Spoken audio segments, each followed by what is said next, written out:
that snowball effect just slowly add up over time. It's a small mistake, those small mistakes add up, and it could lead to that big mistake of losing the round. I think when you've got yourself on the back foot here, you immediately switch off this Ryan Lucio and instead go for a double bubble style and really pressure those two main healers in the back that are getting all of that value. Immortality Field forced out there by Girthquake. Maybe Sheba does find the Fire Strike kill onto Carol. That's not going to be good for the rest of Northern Essex. They're trapped in this room, not able to get out, and that will be a very quick and clean fight for the side of Dominguez Hills. But Infernosis, to go back, I think you just go with double bubble here. You pressure those main healers that are sitting in the back for free, and you really force Mame Sheba on that Reinhardt to do a bunch of things at once. And we talked about in the previous series, not easy for him to do, being so subjected to this power creep that is the current state of Freaky J was struck by a vehicle. Yeah, so, it definitely looks to be a traffic accident. Maybe we need to follow suit there, but here comes, of course, the visor from Danny. I stated at the very beginning, I called it, Danny is one of the best Soldier 76s I've seen in the NECC, and they are just letting me be known, saying, hey, Caster's Curse will not be true, and it will in fact be factual, and they're just continuing to go that. So with Mame Sheba Shatter available, 3D Hizzy has a grab. They can lock this up if Mame Sheba is aware of the direction they're coming from. We'll probably see 3D Hizzy just dropping in. That's exactly what'll happen. There's no time to contest. A shadow will come from Kermie. They do have Freaky J in the background after not getting hit by a car this time around. And a high noon comes from Osiris. It finds E-Metal. Danny was able to take Freaky J out, however, and the Immortality Field taken out by Osiris. 3D Hizzy and Mame Sheba finding two of their own, but a Graviton Surge dropped from Tilted, but there's no one really left to contend with it. Only two players left for one side and one for the other. It's just Tilted left on site. I don't think Freaky J will have time to recontest, and they will not. First round will go in favor of CSUDH. Well, Infernosis, I felt like I barely got to see City Center before we were off of it. A quick 100-0 there. Unfortunately, Northern Essex falling pretty quickly to Dominguez Hills. They're looking dominating so far. Like you said, Danny looking very good on that Soldier. Unfortunate that Freaky J found the hood of that car, or else they maybe would have had a second fight in there, but instead, they find themselves now on University, and this is where we'll really get to see that brawl really come out. And we just saw it at the highest level in Gladiators, and we'll see Northern Essex offer it as well. This very meta-style composition with Freaky J on the May, Osiris still on the McCree here, and this is what you look for in a composition. And I think this should be overwhelmingly more damage than what Danny can bring to the table on that Soldier, as long as they can stop it and be very abrupt and quick with these flashbang fan the hammers onto the opposing front line. Yeah, and already the brawl going on top. Earthquake with the May with Freaky J supporting the opposing side, but it's already going in favor once again of CSUDH. Freaky J and Kermie out for the count. Another one of Zarvi felled by a fire strike from Mame Sheba. They're looking to continue going forward. Osiris will find one consolation kill to 3D Hizzy. Now a second into Danny. That may have brought them back into it, but Mame Sheba will not miss the fire strike, striking Osiris out of the record books. And a nice clean right click from Metal will take Tilted out, and CSUDH will take the objective. But now a bit of a stagger. We may be able to see Northern Essex return fire and be able to retake this. They'll have at least 3 to go forward, but I think the CSUDH sprinters, such as Danny and Lucio, will be able to assist in making the return just a little bit faster.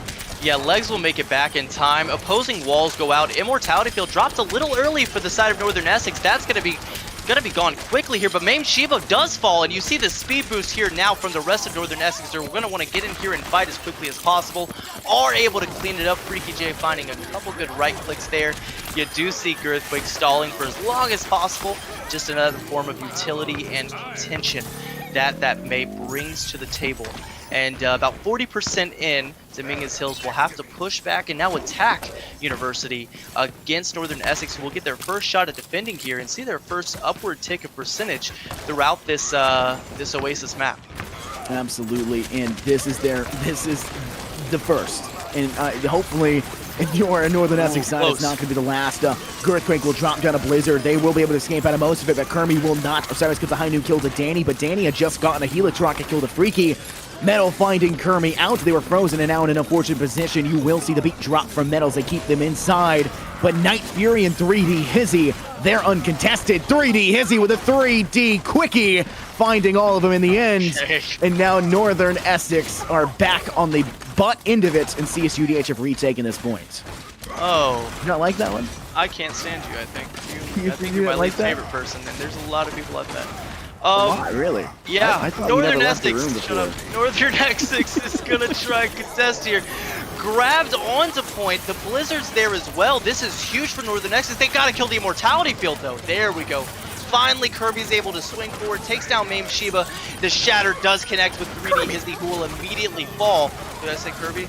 No, Kermie just charged into a wall and completely missed 3D Hizzy. Hey. I was just as shocked at it. If there's anything about Zarya's hitbox is that it's very small and hard to hit. Except they were 5 feet to the right. It wasn't anywhere close. It was maybe they were upset they missed the swing, so they just wanted to slam their face against the wall. I do the same thing. So it's just interesting to behold. But CSUDH now need to go for a retake.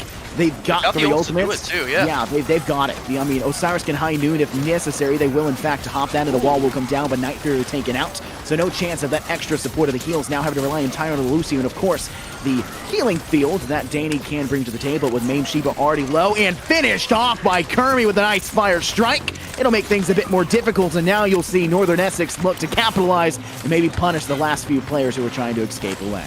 Good job breaking that wall quickly as well, just to save Kermie, make sure that he's able to get back to that team safe and sound. Carol ready with that beat drop. We'll see if she can do anything with it. Gonna have to negate either the visor or the shatter or the grab. Hopefully it doesn't get thrown preemptively here. They didn't need to commit both the immortality field and the beat drop. This spells trouble for the shatter and this visor here. I can't imagine they win this fight after this, and it's going to very quickly go in the way of CSUDH, and that's Infernosis to harp on it quickly. That's why, especially when you run a BAP, you synchronize with your Lucio and you decide when are we going to beat drop and when are we going to immortality field, because they effectively do the same exact thing and they cannot be thrown at the same time unless it's absolutely necessary. Absolutely, you're 100% right, and while that may be a shock for some of you to hear that he is right, he absolutely is. And you take a look, Northern Essex now taking to the high ground. We're going to have a little bit more banter in this matchup. They're taking the high ground, looking for an early pick. They'll fight with Osiris finding Danny. A grab does come out, sorry, not a grab, a blizzard does come out from Girthquake, and already Immortality Field bot dropped, but it's being won by CSUDH because they've got an amplification matrix, they've got the damage, and Northern Essex didn't really have the ults to play with. And so this round 2 will also go in favor of this Dominguez Hills side. Map 1, Dominguez Hills all the way. Yep, they take it in a dominating fashion. University looked a lot better in Infernosis. However, they were able to ultimately take down Northern Essex and clean up that easy map 2 on University. And I think it comes down to feathering those support resources a little bit better there. And that stops not only this shatter, but it also stops this visor that you see Danny follow it up with and clean up those kills, especially with that late kill onto Kermie. Stops the contest from coming back so quickly, and unfortunately, nothing but trouble there as Northern Essex falls down 0-1. CSUDH geared up to take an easy sweep here as long as they can keep this momentum going. And what a great way to start off if you're a Dominguez Hills fan. That looked very well for them. No chance for Northern Essex to kind of make that resurgence, make the return. It just doesn't work out in their favor. But we'll have to see how the second one will pan out, and so we'll have to figure out what map that will be. We don't got the in-depth notes that we had. We don't get to see the fight win percentage. You know, we don't get the fancy numbers for it. But you know, we have gotten to see these teams and these players throughout the entire season. I think Dominguez Hills is actually one of the teams that I've actually casted the most here in the NECC, besides maybe both Bama teams, the UNA and UAH team. I've casted them both quite a bit, but I think Dominguez Hills individually is, wow. Listen, I know you're dad, but I want my real dad to say he's proud of me, so. Proud of you, son. You did good. Thanks, Dad. I appreciate it. Now, we've seen Dominguez Hills consistently, and they're staying consistent, starting off strong. For sure. Yeah, no, they absolutely are, and that's what's important here is that we've seen them throughout the season be dominant. And you know, we talked about the same thing with Boise State, just to go back to that, is this dominance, can it maintain throughout this final series? The only one that technically matters. Boise State couldn't quite do it, wasn't quite up to the task to deal with that second seed. Maybe we see a resurgence, like you mentioned so eloquently. Maybe we see a resurgence of that again, where Northern Essex, as that second seed, can come in and upset that first seeded Dominguez Hills, get the upset, take this best of 7. However, they're automatically going to have to do it off the back foot as they find themselves falling on Oasis. We'll have to see what they pick, as we will jump into a hybrid map. Losing side will get the option of a ban, and the map pick, assumingly, will choose to defend as well. We'll just have to see. But Infernosis, to talk briefly, you mentioned Danny's Soldier. Now, Mhm. I haven't casted Dominguez Hills as often as you have. Is it his high ground control? Is it the nutty visors? Is it finding Helix rocket kills onto flankers? What really surprises you and what sets him above those other soldiers like you mentioned? The ability for Danny to mesh with E-Metal was a big one, first and foremost. Danny's positioning is usually top notch, does a great job of staying behind cover. It's not necessarily a flank watch for Danny as much. They do have the capability to do it. It's holding high ground with assistance, playing behind their main tanks, and doing what they need to do. We saw, I think, 3 or 4 Helix rocket kills in just that last round. I mean, we saw those, and Danny does it exceptionally well. Their positioning, the Helix rockets, all of it. You know, it's not like he's an OWL player, right? They're not in the pro league. He's not this like insane league player, but Danny is really good on Soldier. It's a small niche to be able to play Soldier inside of competitive. You know, it's not a very highly picked, in most metas, not a highly picked hero, to say the least. And Danny manages to do it pretty well. But we are going to see the fact that Danny and E-Metal and 3D Hizzy are going to be subbed out in their place. Is going to be tilted.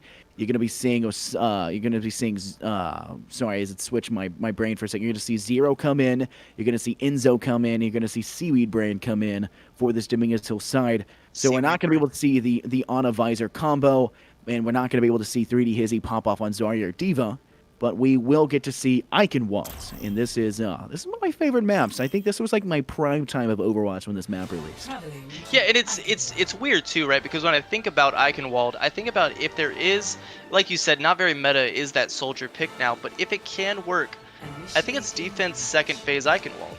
You take right on top of the castle, stick a Sigma up there with him, maybe a damage boosted soldier, add the Mercy to it, and you're geared up for success. Holding that initial choke, phase 2 of Streets with that soldier, I think that's one of the times that he can still work. So it's surprising that they do take Danny out, but man, am I excited to say Seaweed Brain, because that's just the best name. I'm really excited to say Seaweed Brain a bunch of times. And luckily, you're just tired of hearing people say it to you, so you finally get to call other people that. I mean, old Seaweed Brain Unicorn. That's what they call me back home in the marshes. Where are you from? Are you Shrek? A place where seaweed is. Seaweed! There's seaweed there, okay? All right. That's called an ocean. And marshes. I don't think marshes have seaweed. I don't know anything about. Only where I know to get seaweed is the beach and Minecraft. The sea, so, probably. Yeah. That'd be a good place to start. If I wanted to find seaweed, I'd probably start at the sea. Speaking of, do you see the mirror matchup of Pharah's here? Freaky J on the Pharah, Girthquake on the Pharah. You've got Zero on the Genji as well. The options for the Nano Boost are unlimited here for my boy Seaweed Brain. Yeah, it's interesting to see Girthquake not on Genji and to put Zero there instead, because Girthquake is a phenomenal Genji. I think probably the second best Genji I've seen in the NECC. They played exceptionally well. I think their best map is Rialto, but apparently Zero's going to start off strong. They're going to find Kermi off an aggressive dash forward. Now you've got Carol who's kind of getting caught off guard and will be punished accordingly. And Dominguez Hills just stepped up and found literally everyone. Yeah. Freaky gets one consolation kill, but that's all it is. It's a small, tiny presence in an otherwise marred round and start. Now they have 5 minutes and 50 seconds to push the rest of the way. This is not work well right now for the Northern Essex. It came off the back of that huge ante from Seaweed Brain. And that's really what turned it around there. Or not even turned it around, but that's what paved the way. Kermi fell immediately. The Immortality field wasn't quite in time, or he got destroyed. I honestly was more focused on saying Seaweed Brain as much as I could. But Kermi fell immediately. And then after that, like you said, it was over before it even started. All the picks, and as you can see, all the ult economy in the favor now of the side of CSUDH as they'll begin to move this payload for free. And I like the idea from Freaky J and friends for NECC to take, we said we weren't going to do that, from Northern Essex to take that high ground, but they're not really getting the picks they need, so you'll see them immediately jump back to payload, and this is where they should be with that Rhine composition. Yeah, already first picks coming through. Girthquake finding Kermi. They were to go to the top and just make it difficult for the tank to stay in, and that's exactly what happened. You see Freaky J attempting the same thing, but it's just not going to happen. And Night Fury, she is I don't want to call somebody a monster, but she's a monster. She is devastating. We saw her do it on Mercy, and now we're seeing her do it on Baptiste.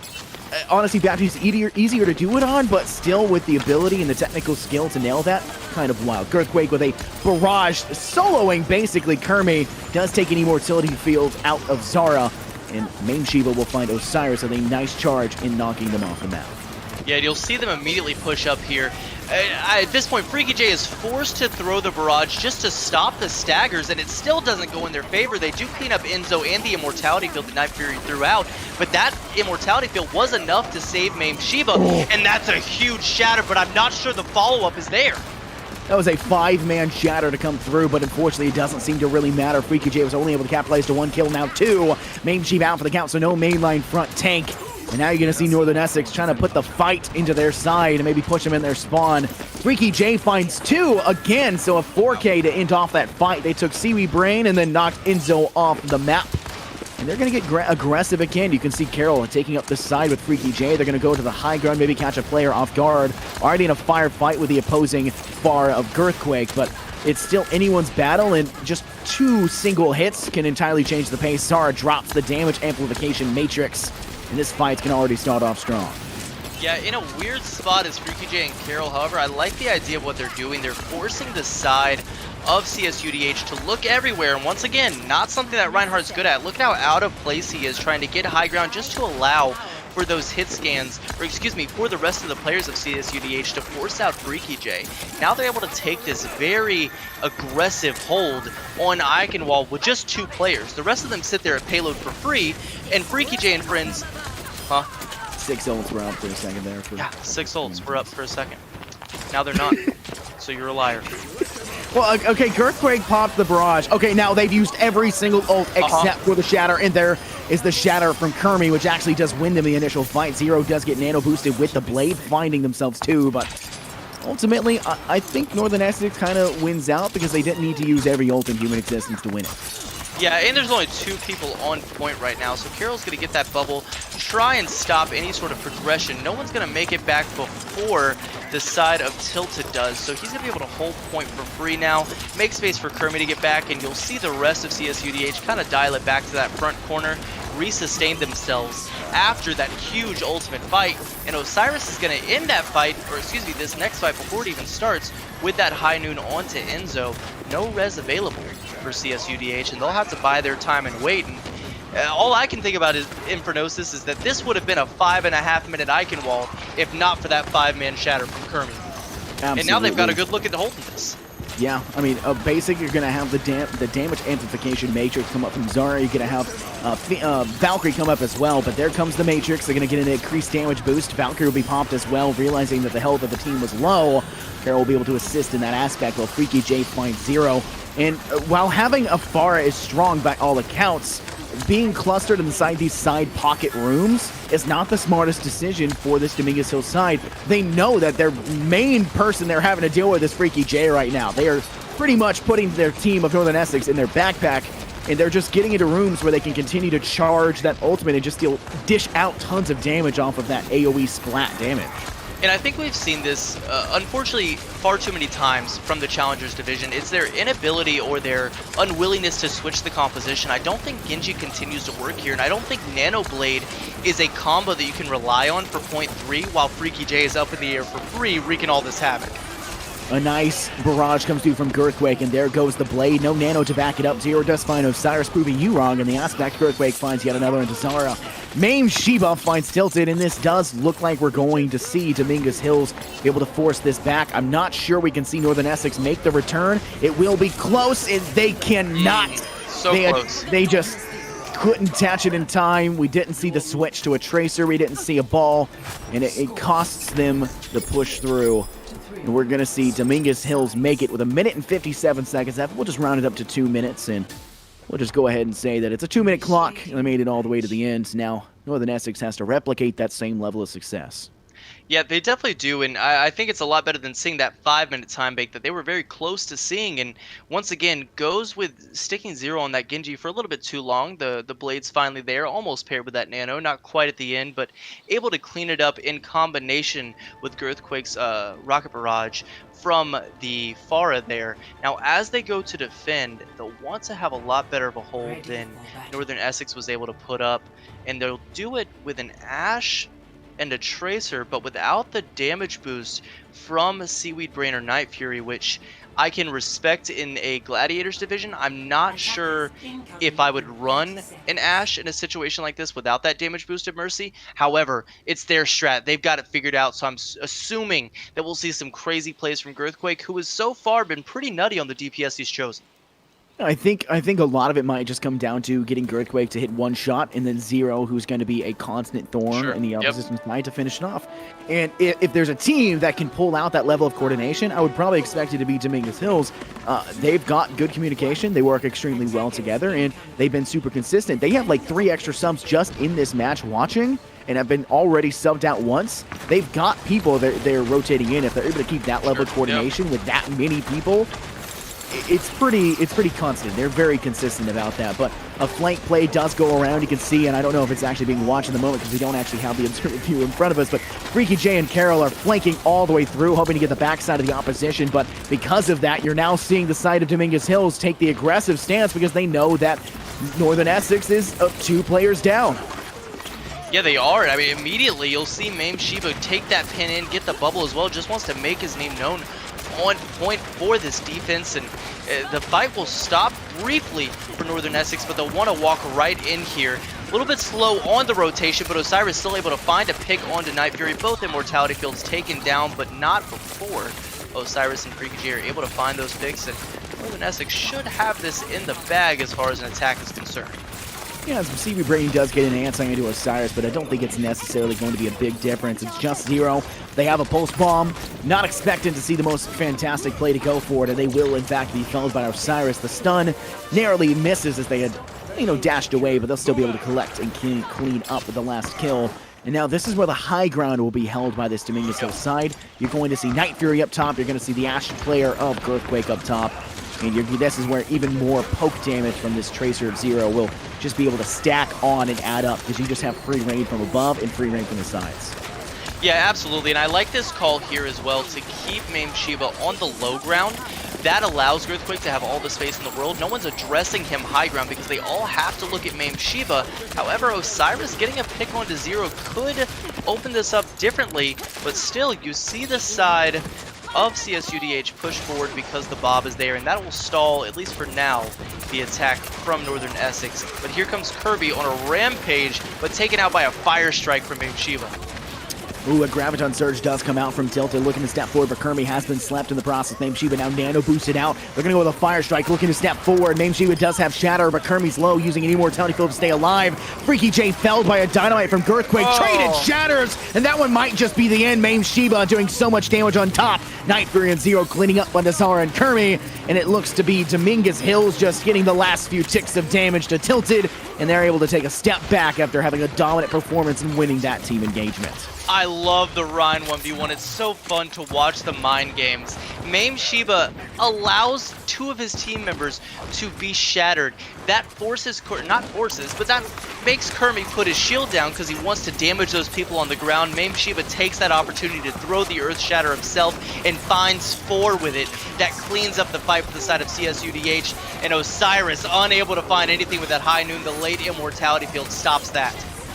This looks like, at the current moment, it's just going to be another 3.5 minutes of Dominguez Hills just dominating and not allowing Northern Essex to play past this door. They can't get through the arch. They can't get through this gate.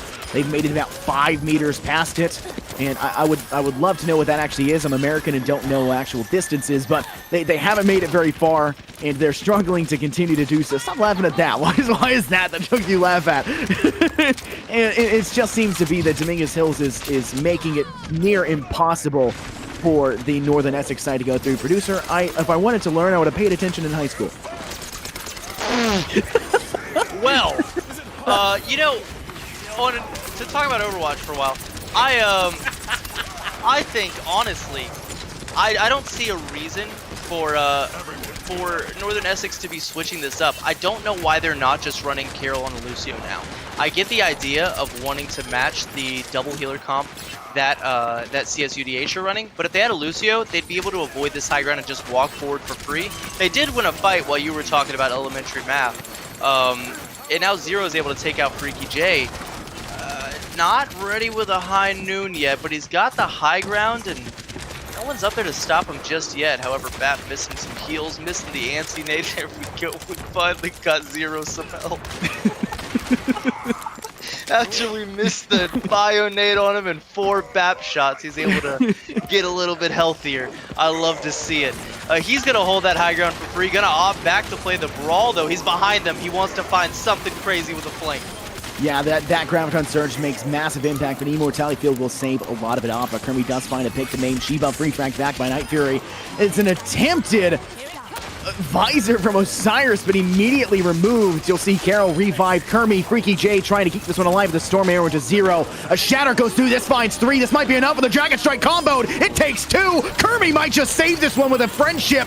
This is the power of it. Bomb now just ready to be knocked off the map. Kermie's looking for maybe the right way to swing to take them down. They're going to have some support from it, but this might be what keeps Northern NECC in this, and I can't agree more that we need to see a Lucio right now from Carol. It's just they need the speed. They need to be able to contest in this fight. Freaky J switching to Hanzo is a great plan. Freaky J is a 0.101 meters. That's like an inch or something, I guess. Yeah. Anyway, yeah, I think the Lucio switch is what changes this. I mean, you know, we can't harp on them too much. They're 2 minutes and 15 seconds away from taking this. They're getting it figured out right now. Playing this corner effectively, making space. I like it here. Both BAP ultimates forced out. Immortality Field taken down.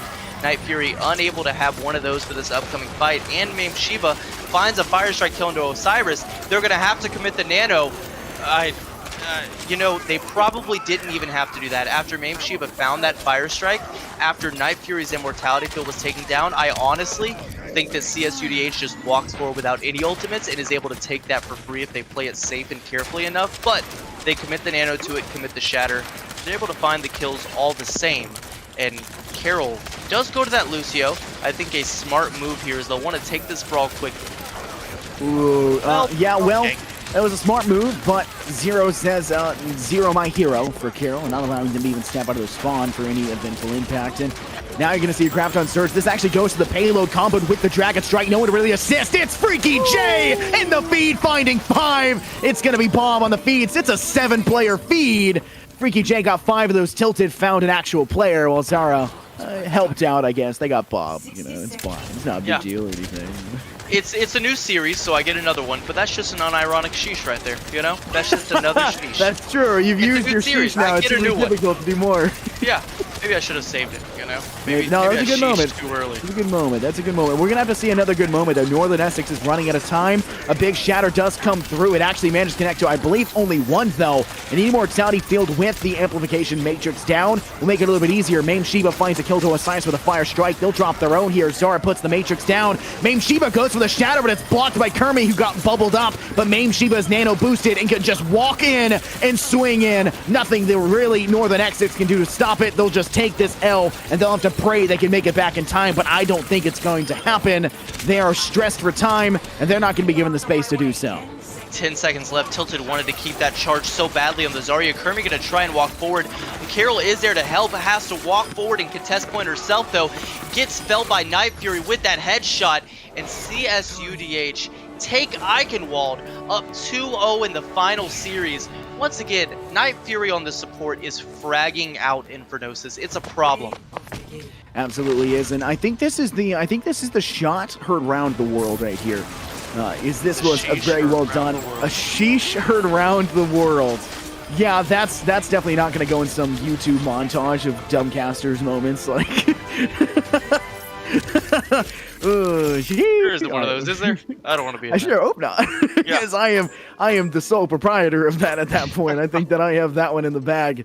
Like I said, when I'm casting with Fellow for Valorant or R6, it's just sheeshes and down bads all around. I mean, it is just a bunch of zoomers. It's just one big zoomer fest. All the jokes are stolen from him, though. He's in high school as a senior. I'm in college. I'm not hip with the kids. I'm not cool. Like, my back won't break, but I feel as old as you. All right. You know, it's a new series now. You don't have to recycle jokes like that because they're just cruel and hurtful. Well, we are going to send it over to the panel, probably a little nicer to each other than we are here at the casting desk booth place. we're going to send it over to them. They're going to talk about some relevant stuff, probably talk about Overwatch for a while, talk about these two teams, and what more importantly, talk about how CSUDH is up 2-0 here. Very important series. We'll get more serious as it goes along. We promise we care. And see if Northern Essex can flip this around. Jacob and Coach Jim are going to have some insight into if they can and how they're going to be able to do it. Send it over to them for now.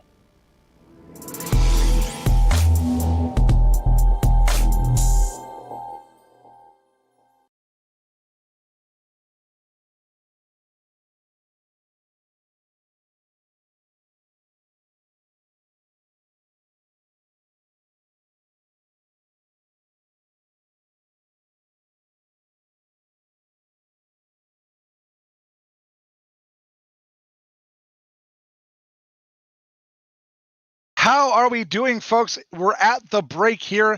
Dominguez Hills currently up 2-0 over Northern Essex. We're still waiting for Caroline Shaw to go off here. The Shuckle herself waiting for that one. But at the moment, it's been all Dominguez Hills. Jacob, do you think we're going to see a turnaround here on map 3?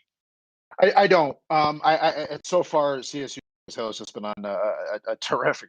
Quite frankly, they came out, they asserted themselves early, they dominated the first map, and really more of the same in the second map. They just look locked in. They look like they're at a different level tonight. And I know how good this Northern Essex team is. I mean, this is the team that's our defending champion. With their same roster. So I've been very impressed with the way that CSUDH has played. And looks like they are well on their way to winning back-to-back titles in consecutive nights here, Jim. It feels bad. Less than 6 meters away was Northern Essex there on map number 2. And just couldn't make it. Less than 6 meters. I could spit that far, Jacob. Come on. It's a lot of information for you to digest at this late hour. But That's fair. That's fair. I respect that. Yeah. But I mean, but right now, I mean, CSUDH is playing really, really well. They're locked in. They're their top seed for a reason. Let's be honest.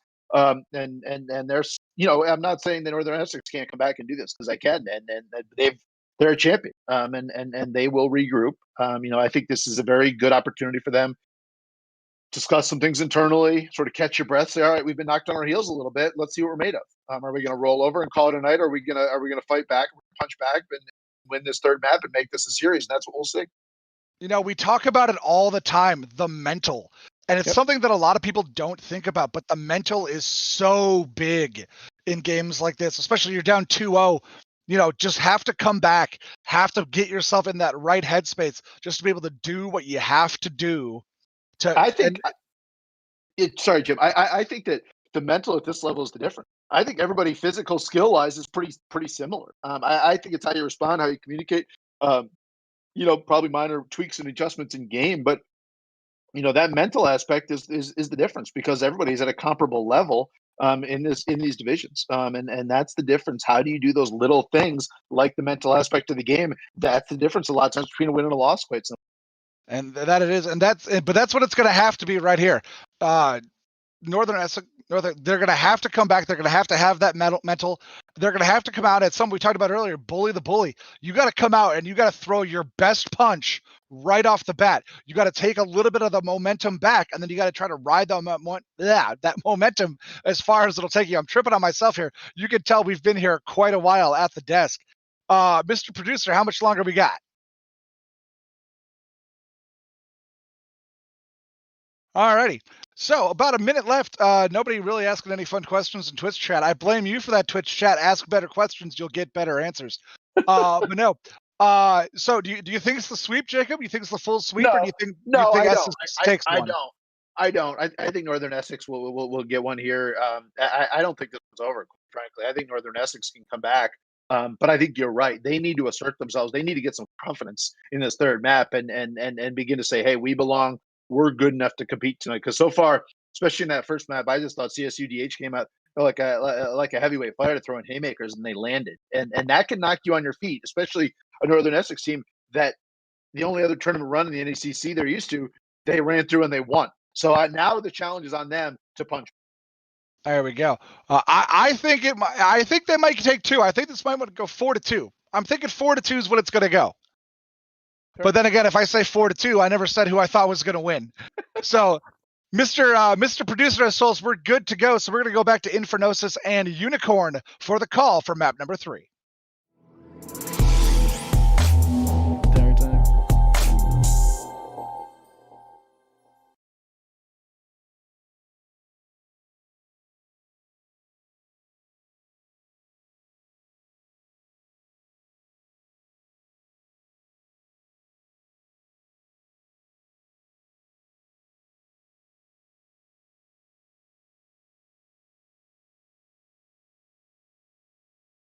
Well, welcome back, everybody. My name's Infernosis, joined here by a not so rare unicorn. I mean, he did miss last week, if I remember correctly, and it was unfortunate. I missed you. I don't think very Missed many you too, others dude. did, but I Oh, definitely all did. right. So Well, I'm sorry. I apologize. started off good. Got about 5 seconds in, but I'm bringing our banter higher, but it always hurts to make a jab at you because I never mean any of them. Oh my goodness. But a 2-0 quick victory right now for the Dominguez Hill side, the CSUDH side. Northern Essex just haven't found an answer, and this may be a quick 2-0 to make it that 4-0 in this best of 7. yeah, and we're hoping it's not a quick 4-0 here, right? You see that we're headed to Volskaya Industries, Northern Essex map pick. Hopefully, that's on the back of some VOD reviews. It's on the back of some sort of study saying, hey, CSUDH looking really strong, maybe not looking as strong on Volskaya Industries. Or is it a strength pick for Northern Essex? Either way, hope to get best of both worlds, and it be both of those things. We'll have to see if they can continue to attempt to contest CSUDH, who has been dominant so far. Eichenwald looked pretty good for the side of the defense from Northern Essex, but the attack was felled pretty quickly there. Was able to get to that 3rd point, not quite able to cap. A lot closer than we saw from Oasis. Maybe they're kind of picking it up and learning as we go. We'll have to see. I think Freaky J on that Pharah can be an answer. They definitely seem to be having trouble dealing with that, but it's the rest of the team staying safe while that off-angle damage comes through from that Pharah. If I remember correctly, Northern Essex had to reverse sweep in the semifinals to even make it here. So it's a pretty big thing for them. So maybe we Sure. see the attempted reverse sweep here. I mean, it is a best of 7, so they can lose 3 back to back before reaching their point. Maybe they just need the pressure on their back. Maybe they need the weight on their shoulders.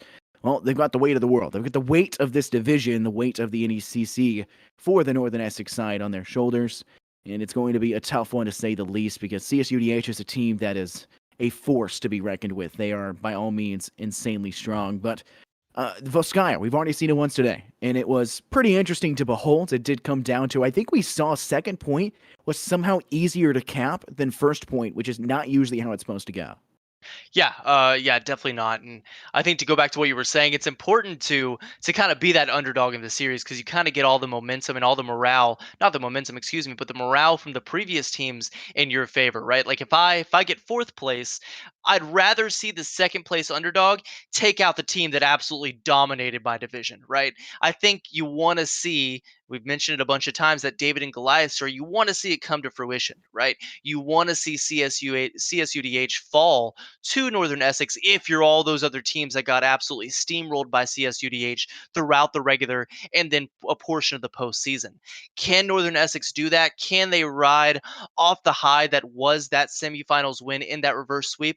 We'll have to see here. They go up to defend and they decide, Infernosis, to go with the double main healers with Carol on the Ana, Zara on the Baptiste. Is it going to be enough to deal with Girthquake on this Widow?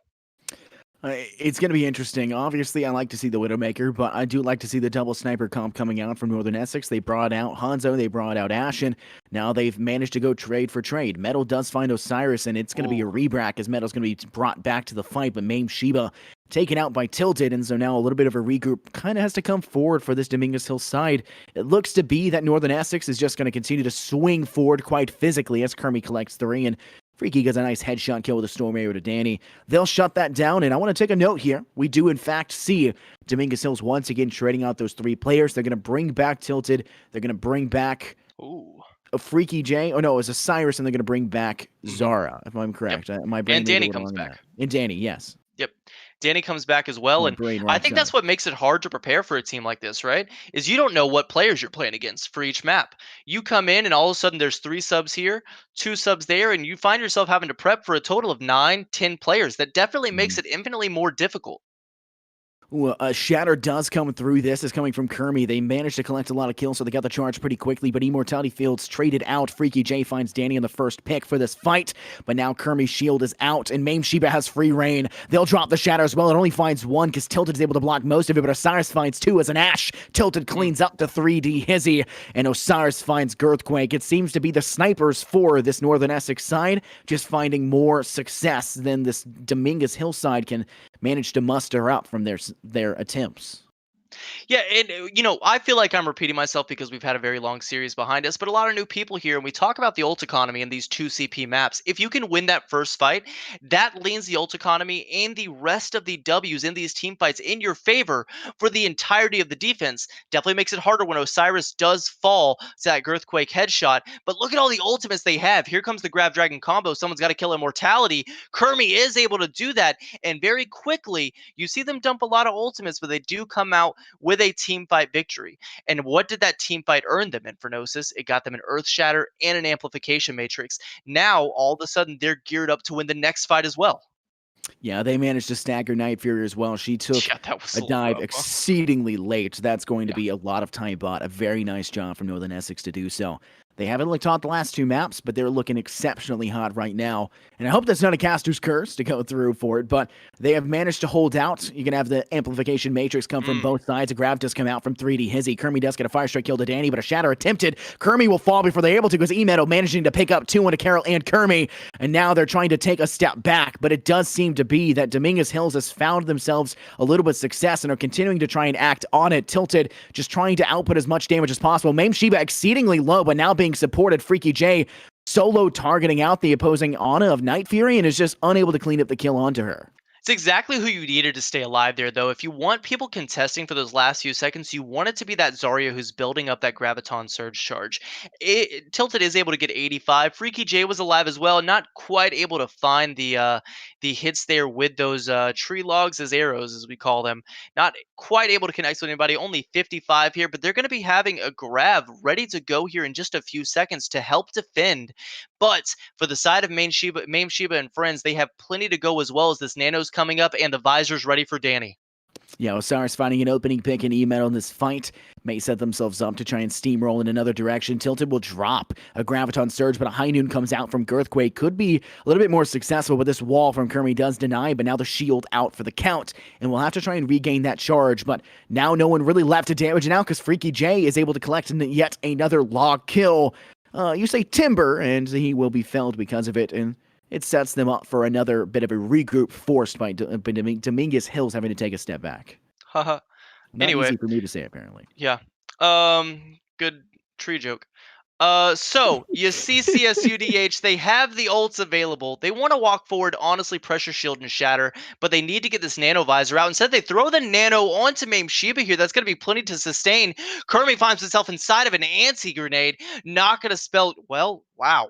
Osiris and Kermi find the Fire Strike combo. In that fight, I'm not sure how that ended so quickly, with Mame Shiba having as much health and as much sustain as he did, but Osiris found the picks into the right spot, I guess put Bob in the perfect corner, and that was cleaned up very quickly. Yeah, I mean, obviously right at this point in time, you've got to worry about getting staggered. And Dominguez Hills, they've got 2 minutes. They've got a couple fights, maybe 2, maybe 3 fights ahead of them to work with. If they die quickly, it can be 4, but they're able to get to the objective, finally able to tap and get some contestant off, but a nice anti comes through. KO's able to tag out Mame Shiba now a little bit low, but an Amplification Matrix will allow for the assistance to go through. Tilted has a long shot with a right click, but Danny has a side angle as well. They're putting a lot of positional advantages for their side, but Dominguez Hill is just not able to categorize going forward. High Noon does get dropped here. Girthquake from inside pocket to the side is now trying to be contested by Kermi. Does find the kill. Freaky J as well goes in that direction. The 3D Hizzy Graviton Surge does not find effect, but Tilted's will, and they'll be able to clean up so much off the back of it. And now they're going to have to go for another complete regroup, and they're continuing to stagger out Night Fury, who just cannot die early enough in these fights. Yeah, definitely doesn't seem like she's falling very quickly here. Needs to die faster, at least jump off the map in a situation like this, but you'll see, at least in my opinion, especially in Challengers Division, with a minute left, I already personally think this is last fight territory. I don't think that they can clean this up quickly enough. They do have a beat drop from E-Metal to open it up with. You're going to see them transition left side. It's going to take them out of that line of sight from that hit scan until they're forced to face it. But Kermi wants to immediately find his way in there. They're going to beat drop forward instead.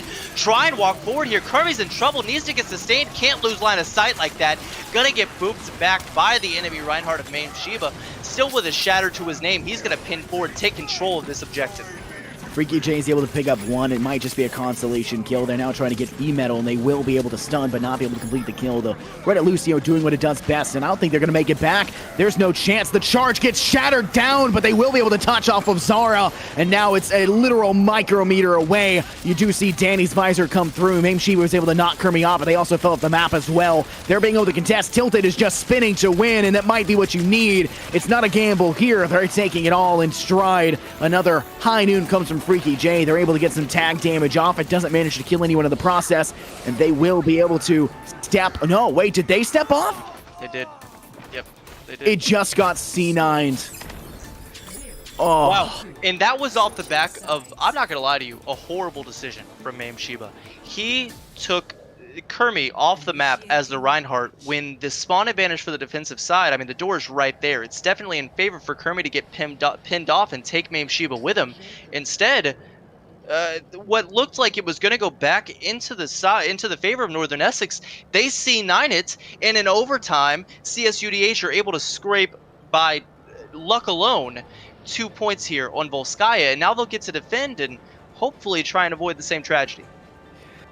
Yeah, I mean, they had no time, so it did go down, and there's nothing extra to work on, but at this point in time, there's going to have to be a problem that needs answering.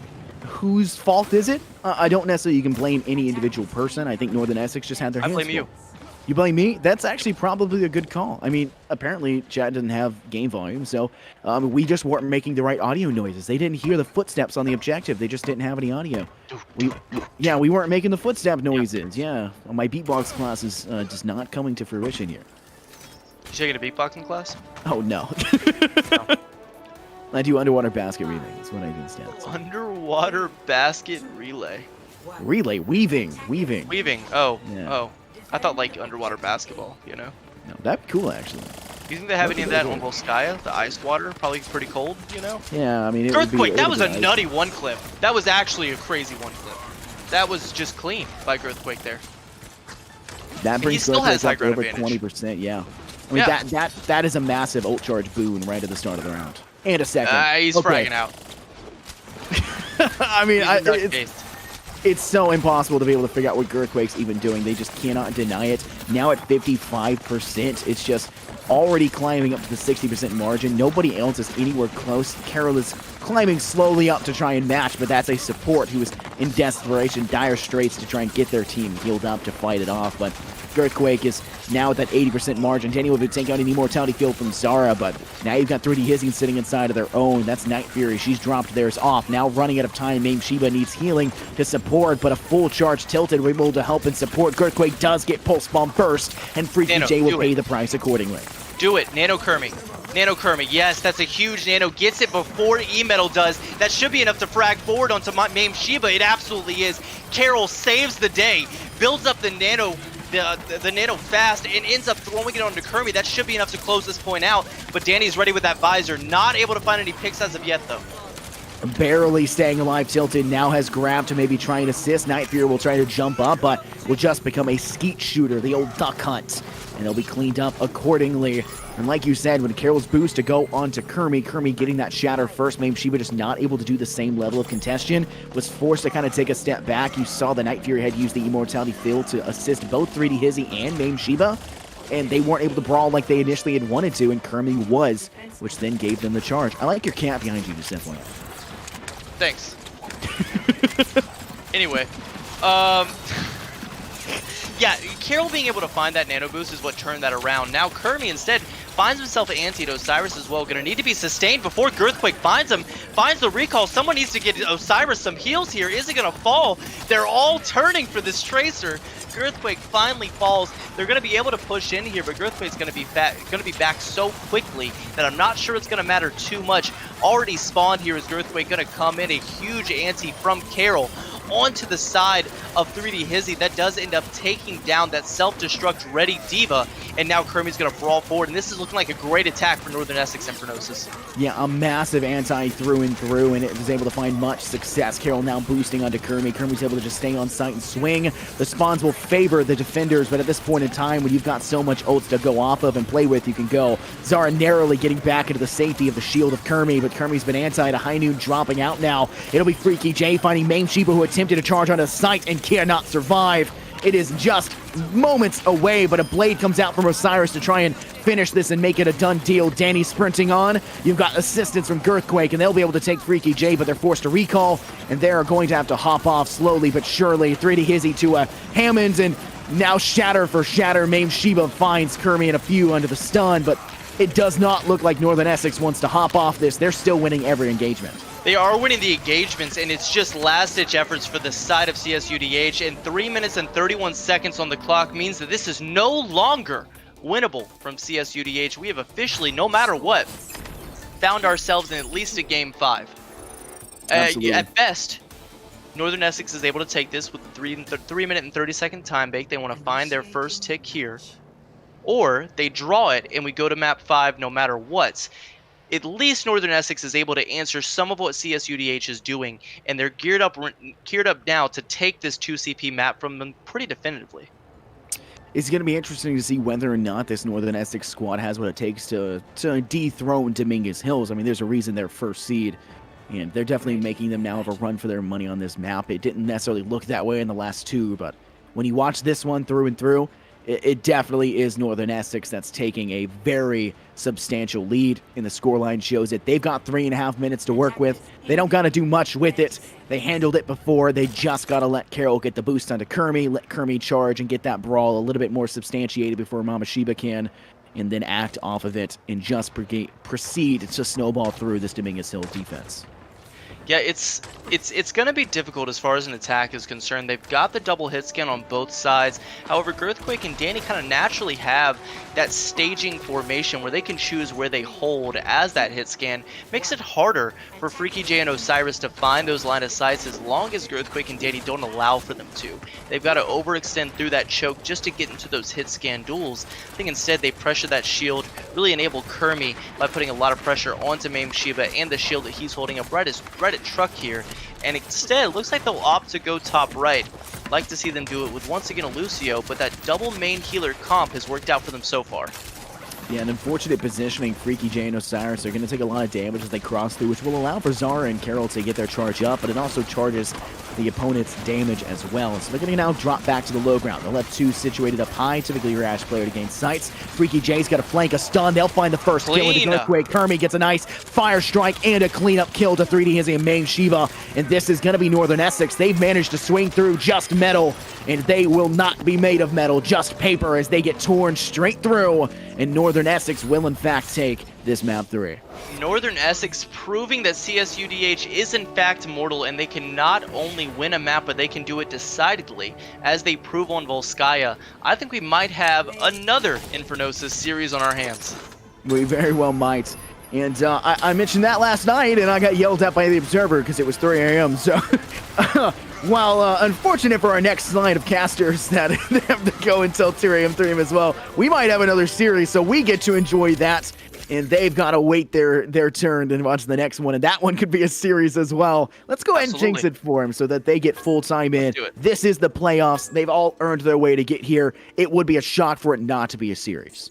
For sure. And I think, once again, when you come up against these 1 and 2 seeded teams who have throughout the entire season shown that not only do they have the resources and tools to take out all these other super talented teams, but they can do it decidedly against each other. They can bring those skills to the table, determine what is the best counter to these different compositions that these super high seeded teams run, play their subs accordingly, or if you're the side of Northern Essex, keep the 6 that you have, roll with it, and know that you're going to be what it takes to take down the absolute Goliath that has been CSUDH so far, proving that they're mortal, proving that they can be taken down, especially on a high logistics and strategy oriented map that is 2CP, especially Volskaya Industries. Now, I believe we're heading to what? Escorts next? Yep, we'll go to Escort now. Yep. So we may see Rialto again.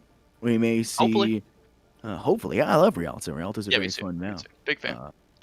Big fan. Big, huge. I mean, there's a lot of really good escort maps. There's a lot of fun to be had on them, but I guess it really comes down to what Dominguez Hills is uncomfortable with and what they're comfortable with. And we don't have that information. We don't got the round fight differential to go off of, but We can just make it up. basing off of that. All right, so I'm foreseeing at least between 1% and 99% of their fights are won on Rialto. So a good chance they go to Rialto. Sorry, I was waiting for production. I just heard that that's wrong. That's not correct, actually. Oh, okay. They have Are you on a different? Are you on a 433%. different? Are you on a different tempo than mine? Like, are Oh, we in you don't different have channels? this one? You Oh don't have- yeah, sorry. My right ear's a little deaf. Yeah, Sorry, you I'm had to not pay. looking It's at it. Caster Premium. You had to pay for it. It's like Yeah, $9.99 a month. Caster It's worth it though. It's worth it. Caster So I think when we jump into this escort map, stop that. Northern Essex has to look at this escort and know that hey, I'm good. I'm good. I'm good. okay. Northern Essex knows that what they've got to do is ride this momentum and continue to push forward on either these double hit scans, or I'm still an advocate for Freaky J on the Pharah.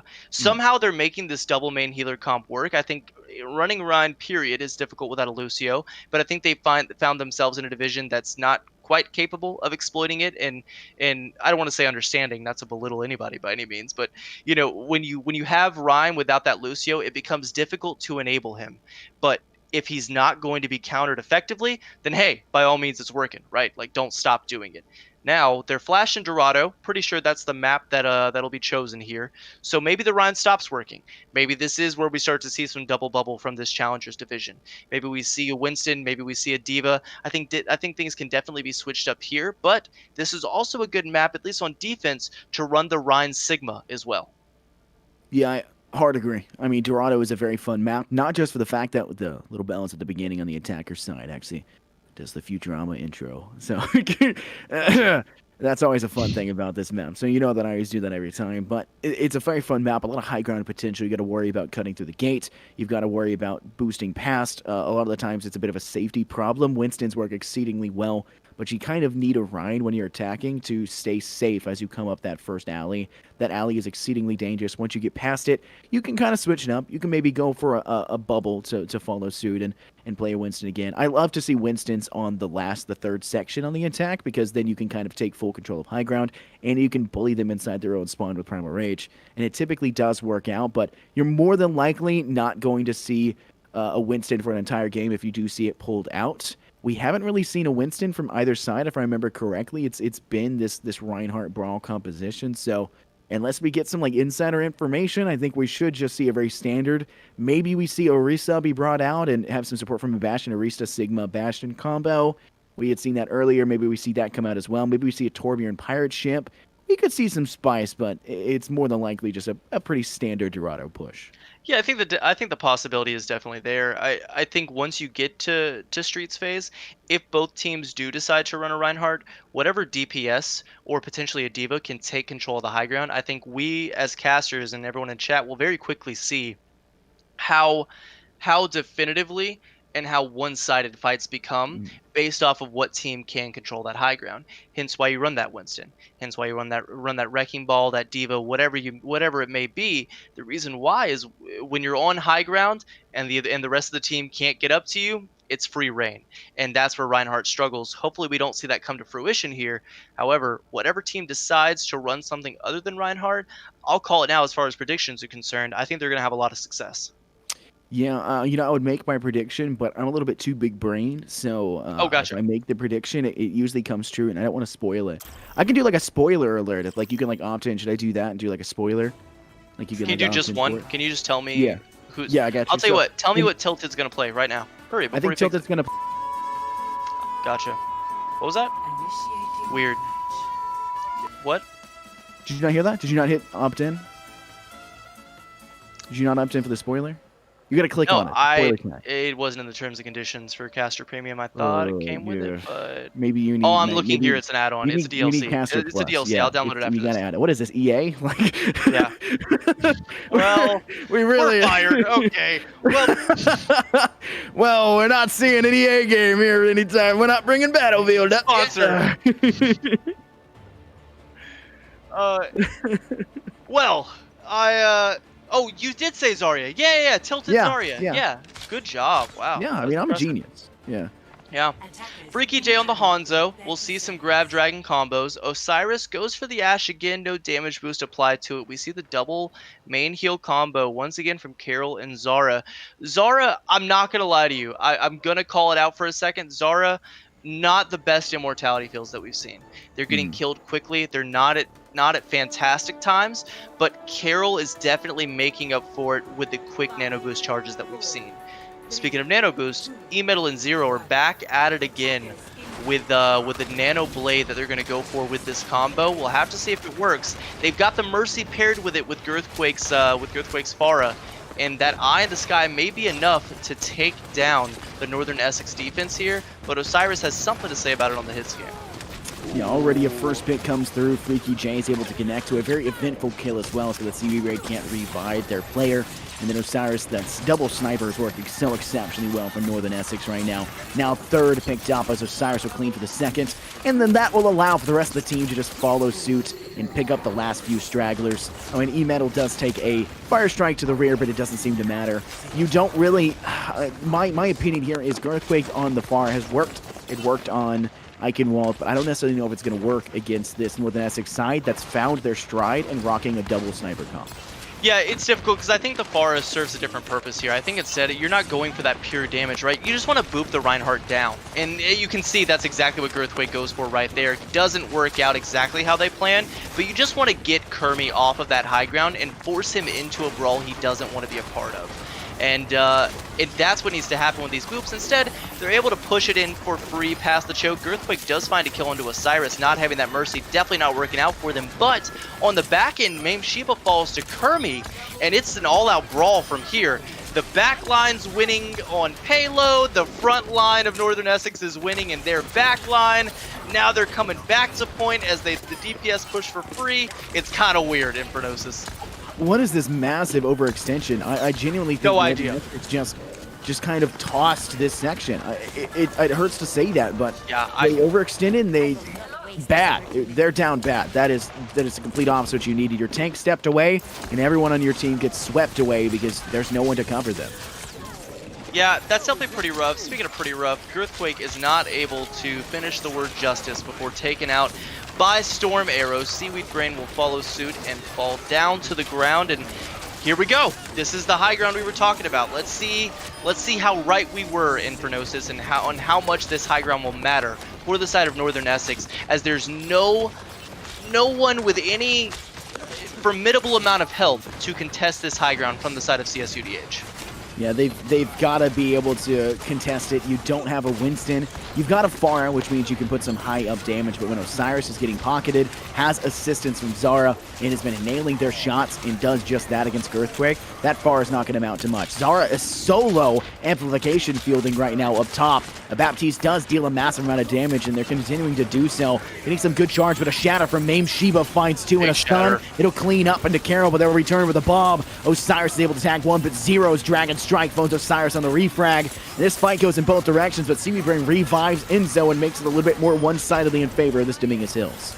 Yeah, looking good for Dominguez Hills right now. Off the back of that huge Mame Shiba shatter, he's going to continue to push forward here. Doesn't have as much support as he thinks he does, though.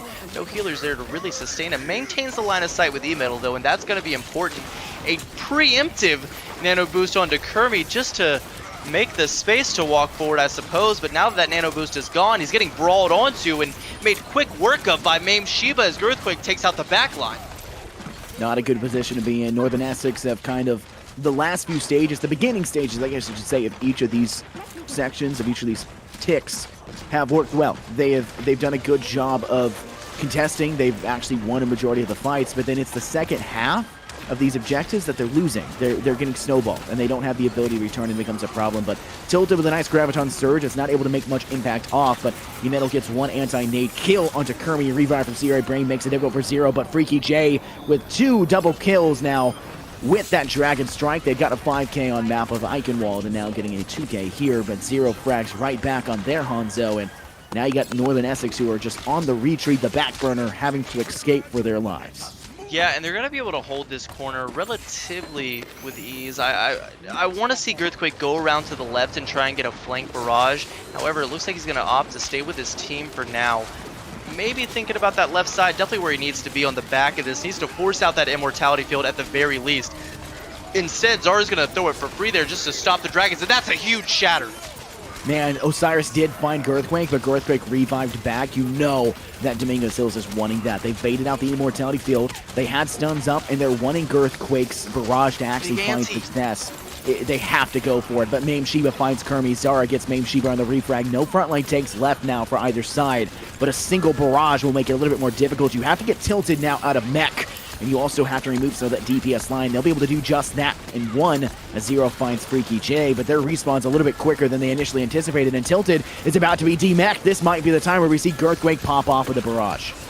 Yeah, definitely needs to happen soon here. You see him flanking around, wants to come out onto this payload and just immediately throw it. Instead, throws the Conch Blast onto Freaky J, just trying to buy time. Throws it at Zara just to finish and confirm a kill, and that by itself should be enough to walk this in after the rest of the front line for CSUDH was able to win that fight on the front line. Probably just need to throw the grab here at something just to stop any sort of a hold, but not even needed, as CSUDH will take it with about 2.5 minutes on the clock, and that's a good attack. That felt relatively snowbally for the entirety of it. They won a first fight, and it didn't feel like an actual clean team fight happened after that first one. Everything felt decently snowbally enough to where they were able to take advantage of those staggers and really walk that in. So I breed this question towards you, is I think it's an interesting talking point. Do you think that teams in this division would be able to climb higher and increase an SR in their playstyle if they just learned not to snowball, learned to avoid the snowball? Because that's a big thing. You see a lot of pro teams still kind of struggle with snowball, but the good ones, of the teams that have a lot more coordination and key, will know how to not get snowballed and will ultimately find more success because they know when to die, they know when to reset, and they know how to get back quicker. Yeah, I think one of the most direct examples I can think of is what we just watched, and hopefully a lot of chat just watched, is when you talk about UC, when you talk about Santa Cruz and the way that they were able to go back, what's the fight I'm thinking of? Blizzard World Third Point, right? So they lose EMF early, and instead they bring Vasok back enough to keep his charge and keep throwing substantial damage in, but not enough to die. Then they throw the Bob in, and that's enough to contest for the time being. So they understand that they've lost the main tank, and then as you mentioned, they supplement that main tank for the time being with a nano boost, and that allows and buys that time to where they can't get snowballed and they can't get staggered backwards because they've dumped enough resources into a fight to end it before it starts and to stall it long enough for that main tank to get back. And I think that's what we kind of see in this Challengers division, is an attempt of that.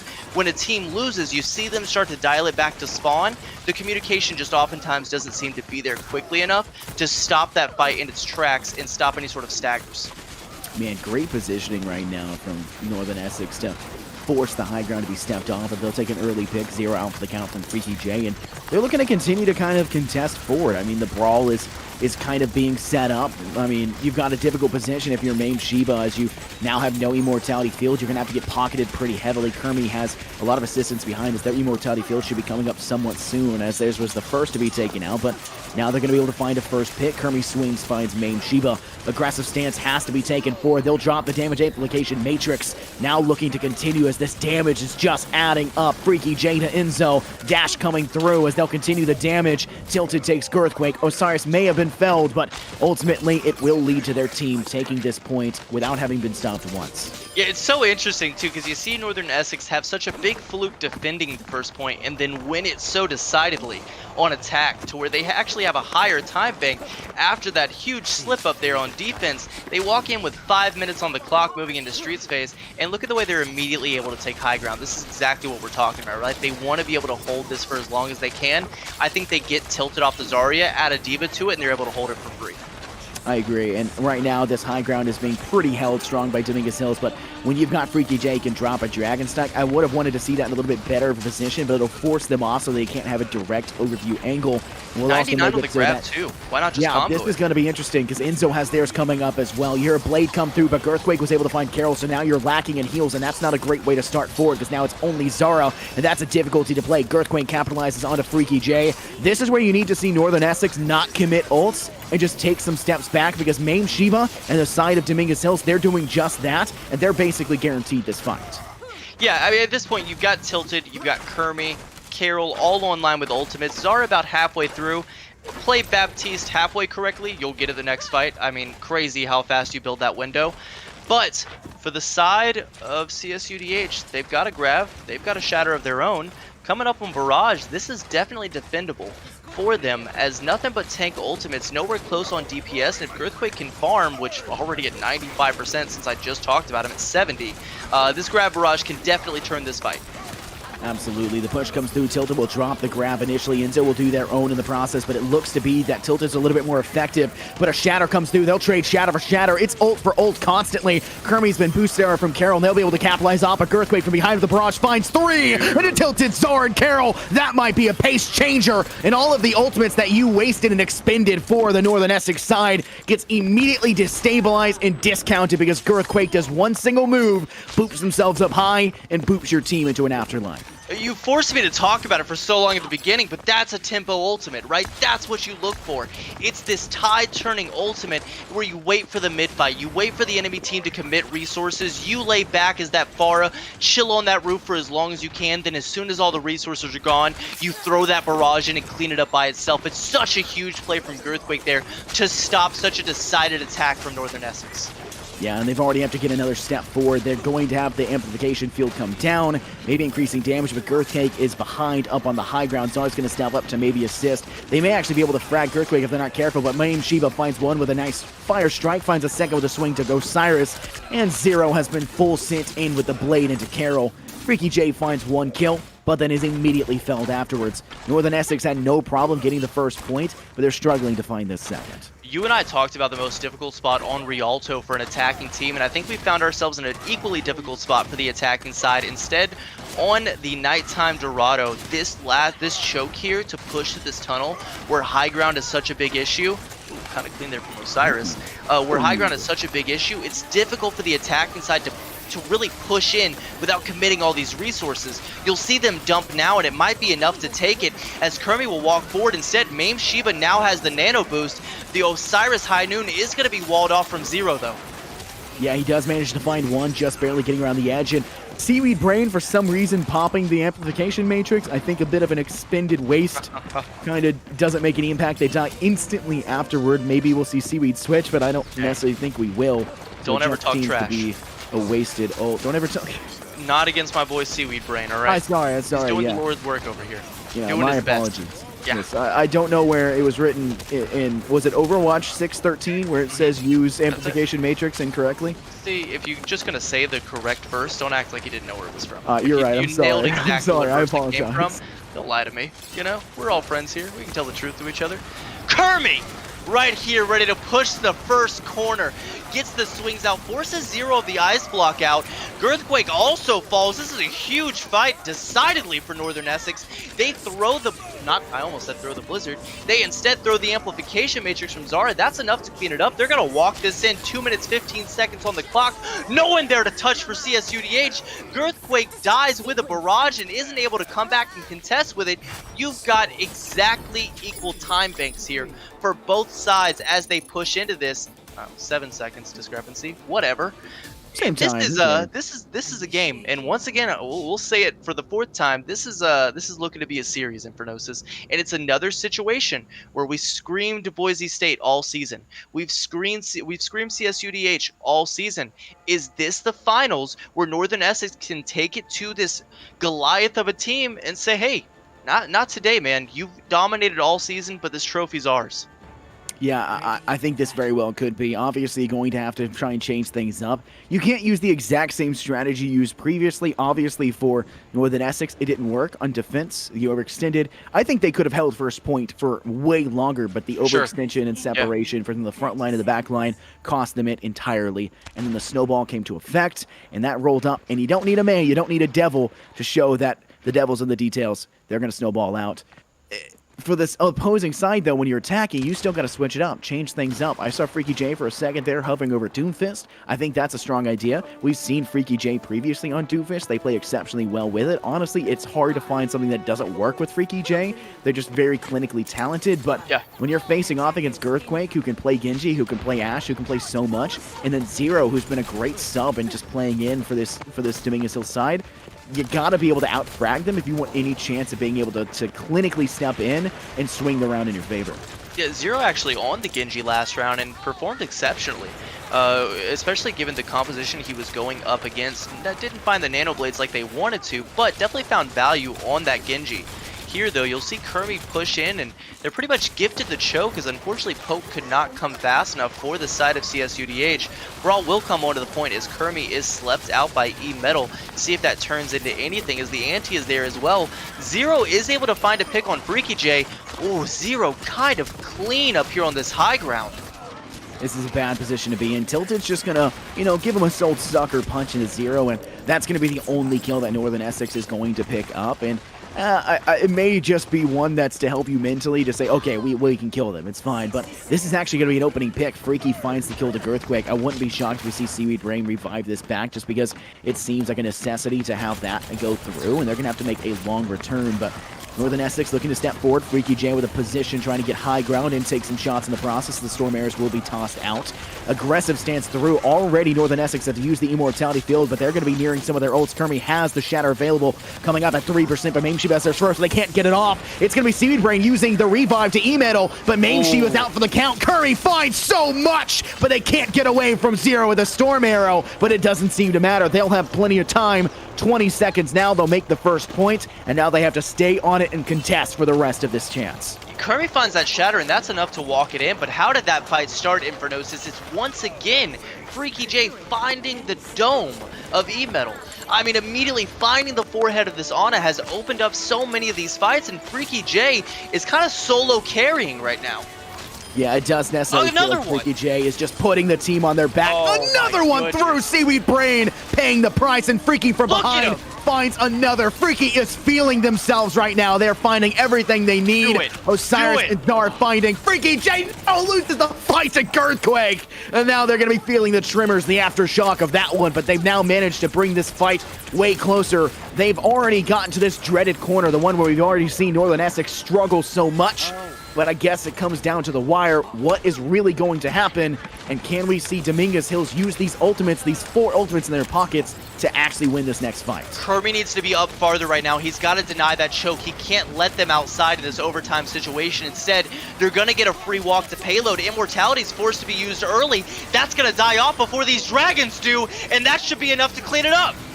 Yeah, that Dragon Strike from Zero, really reminiscent of Freaky's previously, but it's going to be a nice ultimate that comes through from Tilted, saving it for just a second longer. They'll get 2.8 meters away, and that seems to be all she wrote. Northern Essex will not make it to the second pip, but they'll make it 93.36 meters, which is probably about 2.5 feet, if I remember correctly, total, because, something along those lines. And the Northern Essex side made it pretty far, but now Dominguez Hills, who had a unstoppable push previously, now has to just replicate what they did prior, and they only have 7 seconds longer to do so. Yeah, and I think that's important, right, is that there's not this huge time bank discrepancy. So all Northern Essex has to do is say, hey, this is how long it took us to do an attack. Let's just get one more fight win. All we need is one additional team fight win to take this. Over the course of the 2 minutes, let's do the exact same thing they did, and let's just win one more fight ultimately. And the way Freaky J is playing, that's absolutely possible, Infernosis. I mean, that fight on the streets phase, he finds an initial pick onto, who was it? I think it was Zero, won the Hanzo duel.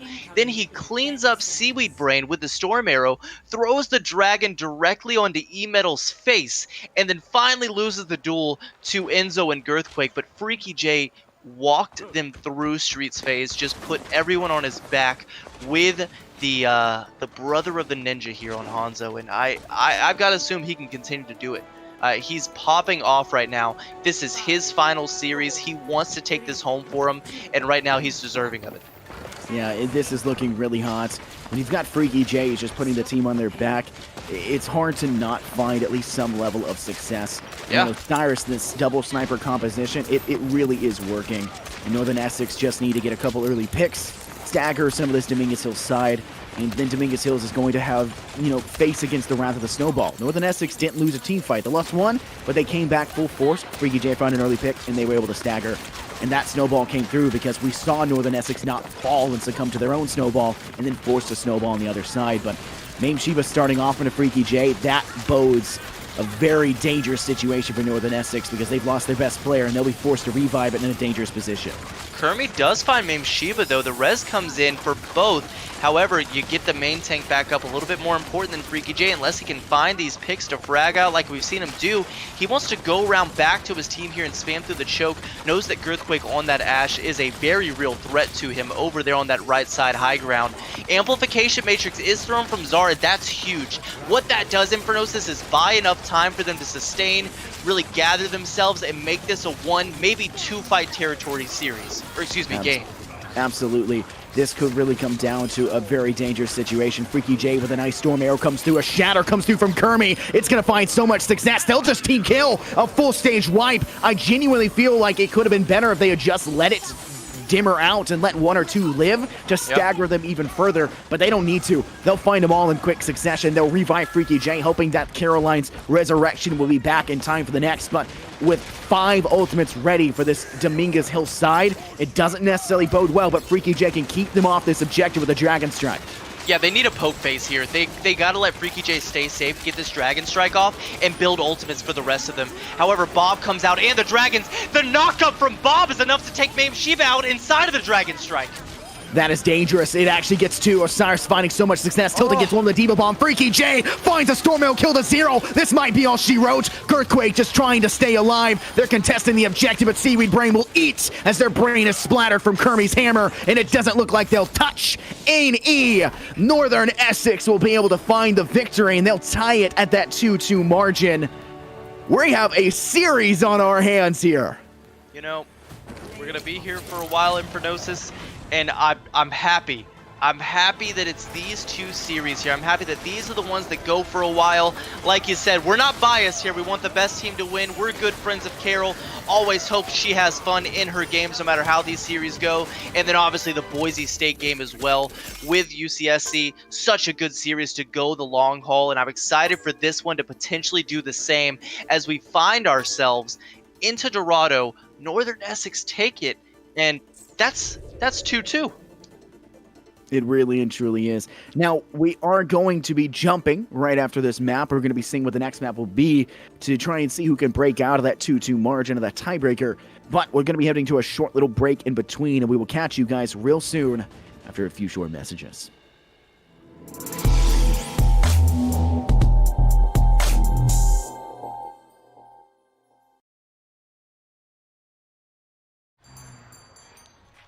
What will you like today? Another Cloud 2 Classic? I'll stick with the usual. Maybe take a little bit off the sides.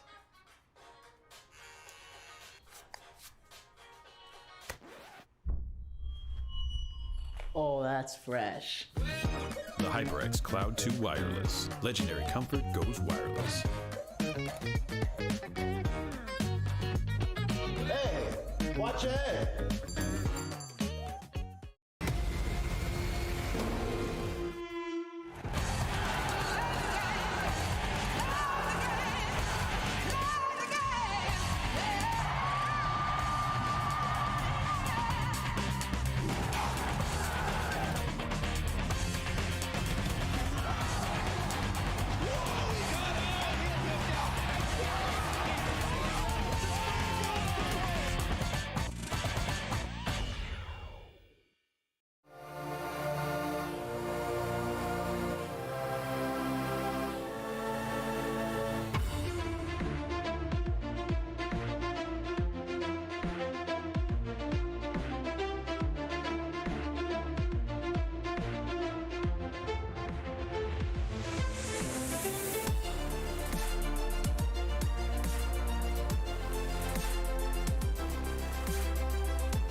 And we are back. Northern Essex doing their best to take on CSUDH, tied up 2-2 right now.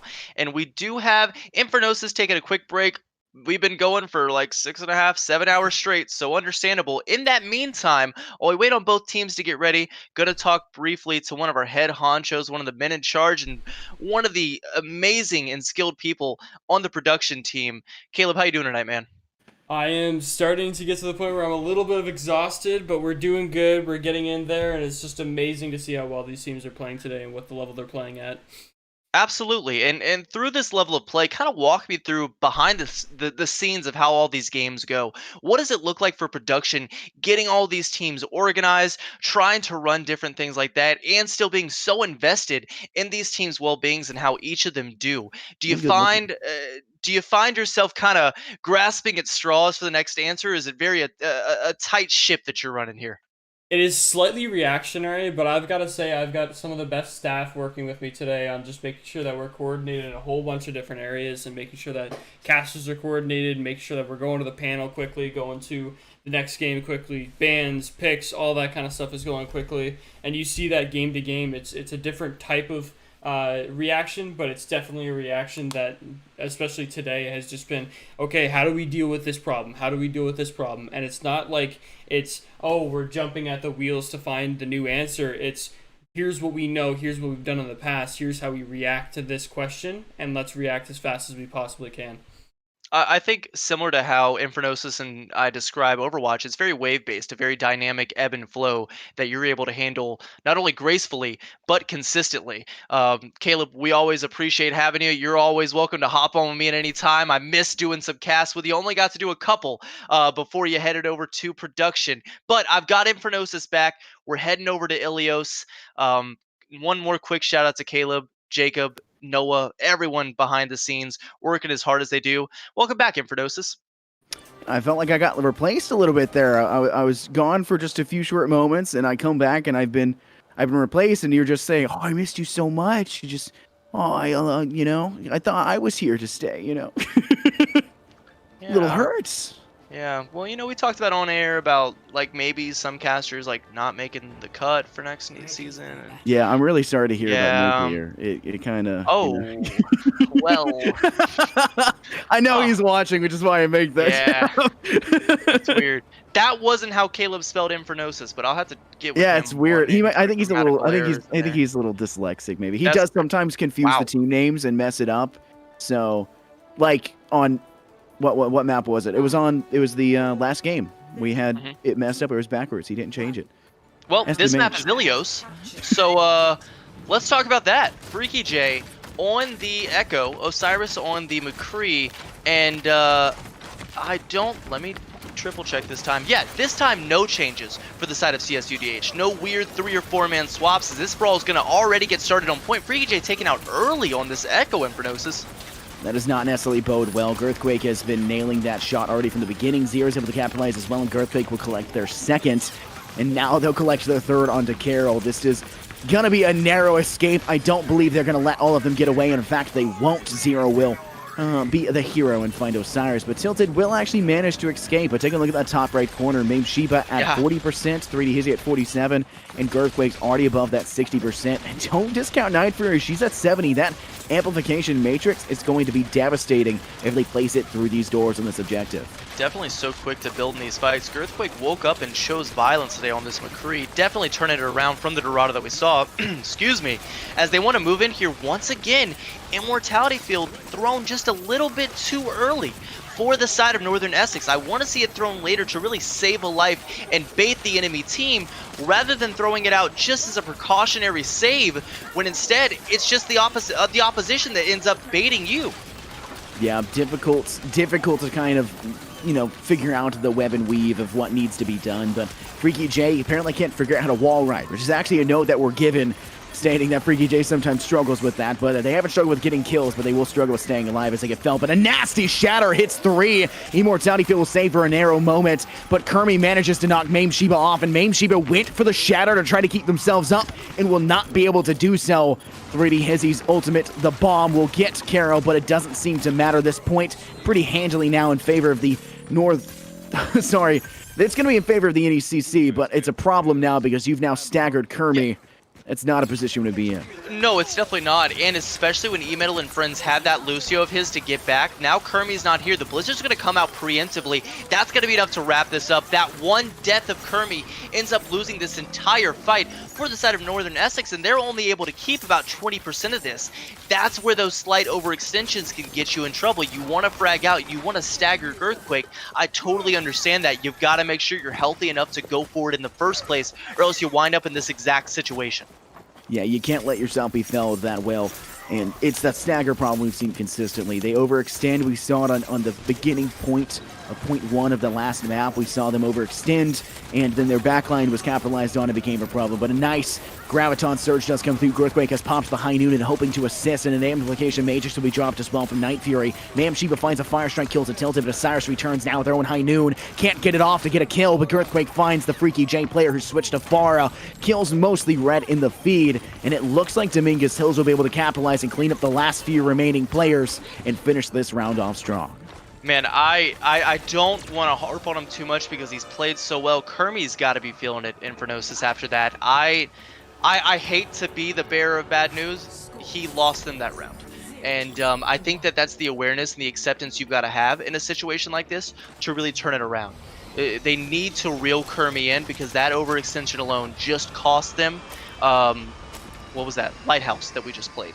Now we find ourselves on Well, and once again, if they can reel him in, back to double main support, it looks like, so won't have the Lucio, so maybe he won't want to walk forward as much as you might be tempted to with that speed boost, but if they can keep Kermi up, if they can get these Grav Dragon combos, I think NECC can turn this around against CSUDH, who looked very strong just now on Lighthouse. Yeah, and right now this is going to be a time. We cracked jokes previously. Last time we got to see this Northern Essex side play, we had stated we wanted to see 2 or 3 environmental kills from Carroll. They got none, so you know I'm not even gonna put it out there because they're playing on and now. It's not likely whatsoever. I just don't think it's going to happen, and it shouldn't unless they get a sleeper over the top. But Kermi finds the first pick in a Night Fury in a second on a Mayhem Shiva, now a support and a tank down. Even if there was a Mercy to revive, it would be interesting which one they would try to pick up, but they're just going to re-step, take a staggered position. E-Meta will be felled in the process. It looks to be that Girthquake's trying to maybe pick up one and get Carol, but it doesn't work out for them. But they also don't lose their life in the process. So a fairly substantial trade, but Osiris at 60% of their ult and Kermi and Zara at 70 to 80. This is looking very well for to see Northern Essex come through with the ults first. Yeah, they're able to stage defensively here on Well, and you see how Mayhem Shiva is forced to walk around the corner and take that anti right to the face if he wants to push. That Shatter does end up hitting 3D Hizzy, but the D-Mech comes in immediately after, so really, Baby Diva just gets to walk away for free. A little bit of a strange amplification matrix there, but it's enough to buy some time for now, as Kermi's going to want to build up toward another Shatter. Yeah, at this point in time, just trying to get the rest of your team to get some ultimates. You see Carol's going to go ahead with the ultimate and boost up Kermi as they're going to take a step forward. Kermi will find 3D Hizzy over the step. The Remac does not deal enough damage to kill. It doesn't deal 1,000 like it did for that April Fools update, but it still does a pretty good amount of damage now, but it's just going to instantly get healed. Nothing to ever worry about. And now we're at a 50% to 0 on this objective. Yeah, and Northern Essex still needs a poke phase here. They're not ready to take this next fight. All they have is a High Noon. They need to build this last 20% to both this Grab and this Dragon. If they want a good look at this next fight, you'll see Girthquake coming and find 2. Both supports as well for Northern Essex. Girthquake does fall, but Zero finds Kermi, and this is definitely all she wrote for now for the side of Northern Essex on Well. They'll take 70%, but will fall immediately after to some very clean DPS ultimates from CSUDH. Yeah, Dominguez Hill's taking a very nice margin now. It does get just short of that 75% for Northern Essex, but they're going to have the Dragon Strike. They're going to have a Graviton Surge. Kermi's ultimate is going to be ready as well for a nice Shatter. But if you look at the opposing side, you're going to have a Diva Bomb, you're going to have a Shatter, and then easily can just boost up, drop the beat, and increase that damage across the board. A Graviton Surge does get dropped from Tilted with a combination, of course, with the Dragon Strike. But the Immortality Field will be able to save their lives just ever so slightly. But 3D Hizzy drops in the bomb, finds one, knocks Freaky J out, and kills Zara off with the bomb. There's not much they can do. A regroup must come through for Northern Essex. I said it last time, Infernosis. I said it last series. As a coach, I'm going to put this as eloquently as I can. Immortality Field is kind of stupid. It just saved the entirety of CSUDH from falling to that grab dragon, as well as a beat drop from the side of E-Metal. That Immortality Field lived forever and ended up with picks for the side of CSUDH, and now they're geared up to find the 70% just as easily as Northern Essex did. Yeah, already a shadow comes through. Kermit able to connect. It does a lot, and they'll charge Mame Shiva into a wall and charge them into an afterlife. But Clean. Zero is able to save it slightly with a pulse bomb into Zara. Freaky J on the Torbjorn. Not the first time we've seen that tonight now, is it? And they'll be able to find their own, and this turret is continuing to do the dirty work necessary. That 7th man on the field for Northern Essex. Yeah, I think the turret from Freaky J here, excuse me, the Torbjorn from Freaky J here is really to just put a sort of a leash on Zero and force him to really choose some different line of sights and change the entire playstyle of this Tracer. Now you've got to be more frontline associated, right, or frontline oriented. In fact, he'll immediately switch on to Hanzo. Doesn't want anything to do with that turret on that Tracer. Grab will come out, and early Immortality Field for the side of CSUDH. Nothing really as far as follow-up is concerned, but the picks will come immediately after that grab. Northern Essex look like, yeah, they'll definitely take well here, as only Zero is able to touch, and he's just looking for some picks. Does find the head of Carol, but doesn't find his feet on the point, as Northern Essex will take it 100-71 on well, and we're going to be looking at Ruins here, 1-1. Yeah, I mean, this is kind of a big one as well. I mean, we're tied, right? If I remember correctly, my brain is kind of in shambles as of the current 2-2. moment. Yeah, these teams got to keep going. One team can either take the next two and end it all, or we're going to continue to go through this amazing series and continue to see these teams play it out in the way that they are. But Northern Essex, they kind of got, I don't want to say one-sidedly stomped on, but Dominguez Hills did not give them an easy first round for this. They didn't play it well. They managed to take well, and they played that well enough to take it. But now they're going to have to play this. It's going, don't me. You sound like DaBaby. I know you don't even know who that is. Like, I actually don't think I do. I'm going to be honest. I know you don't. Yeah. But they're Anyway. going to have to play this, and they're going to have to find success. Either side, it's a make it or break it. It is that match point for this map. It could go either way, but if Freaky J gets fragged out a little bit too many times and Osiris isn't able to pick him up, it'll be a DPS differential. I have never seen this on a BAP combo run so religiously from both of these teams. Once they get an early Immortality Field from Zara, really want to see those toned down and be a little bit more risky with them. I think you can afford to. Zero does find Carol. Girthquake going to Freaky J. Those are huge picks for the side of CSUDH here. They should be able to move in for free. A big pin there. A huge shatter, but Kermit does fall. Is it enough? I'm not too sure. It does deal a lot of damage and concusses so many. Zara and Tilted find their own, but Night Fury and Girthquake seem to do the DPS of 3. Tilted is the last person standing with a little bit of support casual from Freaky J. 3v1. It's really an interesting position. Tilted does find Night Fury, but a Storm Arrow from Zero will take them in return. And Freaky J, who is just ever so slowly tagging in, stepping in to deal a little bit of damage in the process, is going to be able to secure and save it. Northern Essex narrowly avoiding a confrontational dispute with Dominguez Hills. That could have gone either way. Look at how important the pick onto Carol was. Zero, 95% to a dragon. E-Metal already has the nano boost, and Carol's only 60% of the way there. Carol not being there for that first fight has allowed them to get a nano almost double. What's the right wordage for that? Double the time? Anyway, there's a grab. Talk about that. Yeah, there is a grab, and immediately followed through with the Dragon Strike. Seems to be that Dominguez Hills is just going to sweep this next fight. Not much that the Northern Essex sides can do. So double what? Double.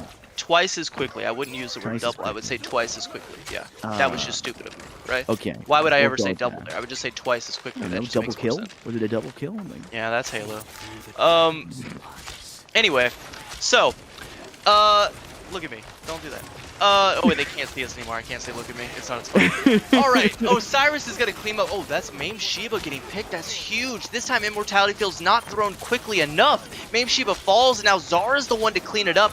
These antis onto Kermi are definitely dealing a lot of damage and definitely putting him at risk, but the rest of Northern Essex is just cleaning up in the back line, and you'll see E-Metal and Night Fury try and retreat as quickly as possible as Mame Shiba does make his way back, but he'll immediately be forced back to this initial choke. And now we do have double support ultimates online for Northern Essex. I've got to assume both of those go in an effort to sustain Kermi and find some Fire Strike kills.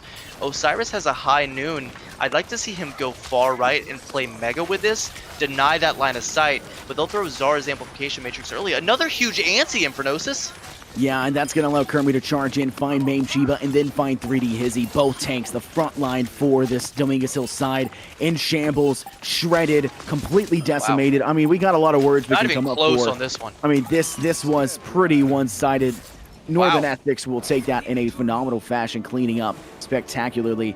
Maybe they just needed to. I mean, last in the semifinals they reverse sweeped. Maybe they just needed to reverse sweep Ilios. Right? It's weird, and we'll showcase Kermie here for a second. Then we'll talk about it. But this was that shatter. This was a big shatter. Well, and I think Mame Chiba tries to go for the shatter here, but gets pinned. Oh no! Oh no! That was what I was talking about. Knocks him right off the map. They went for the shatter, and they just go all the way down below into the drink. Nothing they can do about it. I mean, that was Pin funny. is a weird ability, huh? It's got some weird interactions with it. Reinhardt might be one of the most broken heroes, and I don't mean like overpowered. I mean just actually nerf broken. Ryan. Yeah. Nerf Ryan. I want Ryan to have 20 HP, but the shield has 3,000 HP. So that could be a good April Fool's joke. Like make the shield 360. Like yeah, it's go just all the way around him. Just Give a him Winston 20 bubble health. that moves. Yeah. Yeah. Huh. He's literally one punchable. And he just has like a nearly invulnerable shield, but he can't cap point. He's like Somber when invis. You can't cap point. You can't contest anyway. All you can do is hold right click. This just seems like a nerf. I don't like the idea anymore. This just seems horrible. I think you overdid An it. April Fool's update. There you go. It's not as bad as Anyway. Bastion's old design where he actually had a shield, right? Like That was all the way back in beta. I don't even think that made it live, did it? I don't think. it made it no, I don't live. believe so. Anyway, what we talked about, like to go back, and we've kind of harped on it, but you and I just casted it, and it was such a great series. Boise State versus UCSC, we saw a very different series happen, right? We saw very close, very close, very close all the way through, except for Hollywood, which wasn't at all. But everything else looked like it was neck and neck the whole way. This is a strange back and forth, right? It's like Northern Essex absolutely demolishes CSUDH. And then the next round, it's not even close. CSUDH absolutely destroys Northern Essex. And so it seems like momentum, morale, maybe even the mental fortitude of these players is what's deciding these games to be so one-sided. And then as soon as we go to a map, it's immediately the other way around. And actually, now that I say the word map, maybe they're just playing to the strengths that are these map choices. And it seems like if you don't find one of these teams on a map that they prefer, they just kind of fall apart. So maybe that's what we're seeing. I think you definitely could be right. Now, that is hinging a lot on a little bit more of a deeper insight into maybe what the opponent goes into, and that does require a lot of audio review. We know that Boise did that. We had gotten the information from them. I really like their stat sheet and see what they kind of go through in their process. But I'm not sure. I don't know what these teams do in preparation. I don't know how much VOD review they do. I don't know how much they look into their own insight. For Rainbow Six, if you're not VOD reviewing your own games, then there's a problem. I VOD review my own casts. Like, Sure. I know nothing about playing the game normally. I'm terrible at the game, but I probably VOD review more than the teams themselves do. And you learn so much, and there's so much insight that I can learn even as a non-player, competitively that is, that you can gain insights from about each team's their weakness. I could tell a team and coach a team how to beat this one team specifically, and they could probably do it statistically speaking because I just have seen the flaws that come through. But the question is that team going to have also increased and prepared and done better for themselves to be a better team and improve, or did they stay stagnant? Because if they stayed stagnant, then it would have been a one-sided affair. Thank you for capitalizing the age there, producer. It would have been a one-sided affair, and it's not. It's a series. This is going back and forth. We saw at the very beginning, Dominguez Hills just immediately taking two, and then we got to see Northern Essex would clap back with two more. Northern Essex looks like they're adapting better than Dominguez Hills is. Yeah, I think you hit a good point there, especially in the Challengers division, is it's always so important to be ever improving and to not remain stagnant. I think your goal, especially in a Challengers division, is you don't want to be in the division for too long, right? You want to see yourself as a player and your team rise above to, after Challengers, go to whatever division you feel is fair, even if it's all the way up to Gladiators. You never know. But speaking of fair, speaking of maps that some teams don't favor, I don't think we found either of those as we jump to King's Row here. As teams get ready, looks like they are, and we'll jump right in. Scrims Row, we talked about it. No team's unhappy, right? No team looked at that and said, oh man, King's Row. I hate this map. Both of them are going to enjoy it. They're going to be able to play the Hanzo of their dreams. I think we see both, who was it, Zero, and I think we see Freaky J, both go for the grab dragon combo here on both their respective sides. You'll see CSUDH get to defend first, and on King's Row, I think that's pretty important on any hybrid map, but King's Row especially. Yeah, I think that it's pretty common. We've seen it a lot in the NECC for the Symmetra spawn to go to the top of stature and play. And we've seen Bastions do that as well. I don't think either of these teams comfortable doing that. We have literally not even seen a Symmetra in this matchup, if I remember correctly, which is strange because we've been seeing it all night. You and I have seen it all night.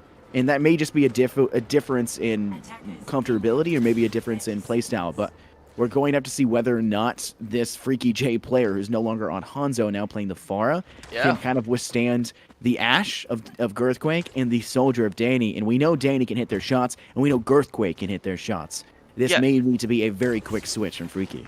The double hit scan going into the Pharah, I think Freaky J will find a very quick switch, unless... The only way I think you fix this is if you run a Lucio Mercy, which wouldn't be common, but if you can force your Brawl into the front line of CSUDH quickly enough, then those hit scans are forced to look at those big frontline characters, and then Freaky J gets that free aerial combat without any sort of contention from those hit scans. But without that Lucio, you definitely have to play a lot slower, and that's where Freaky J can be in trouble, as you see him opt for that left side if you're looking from the defending perspective. And looks like he'll be joined up there by Osiris on that McCree.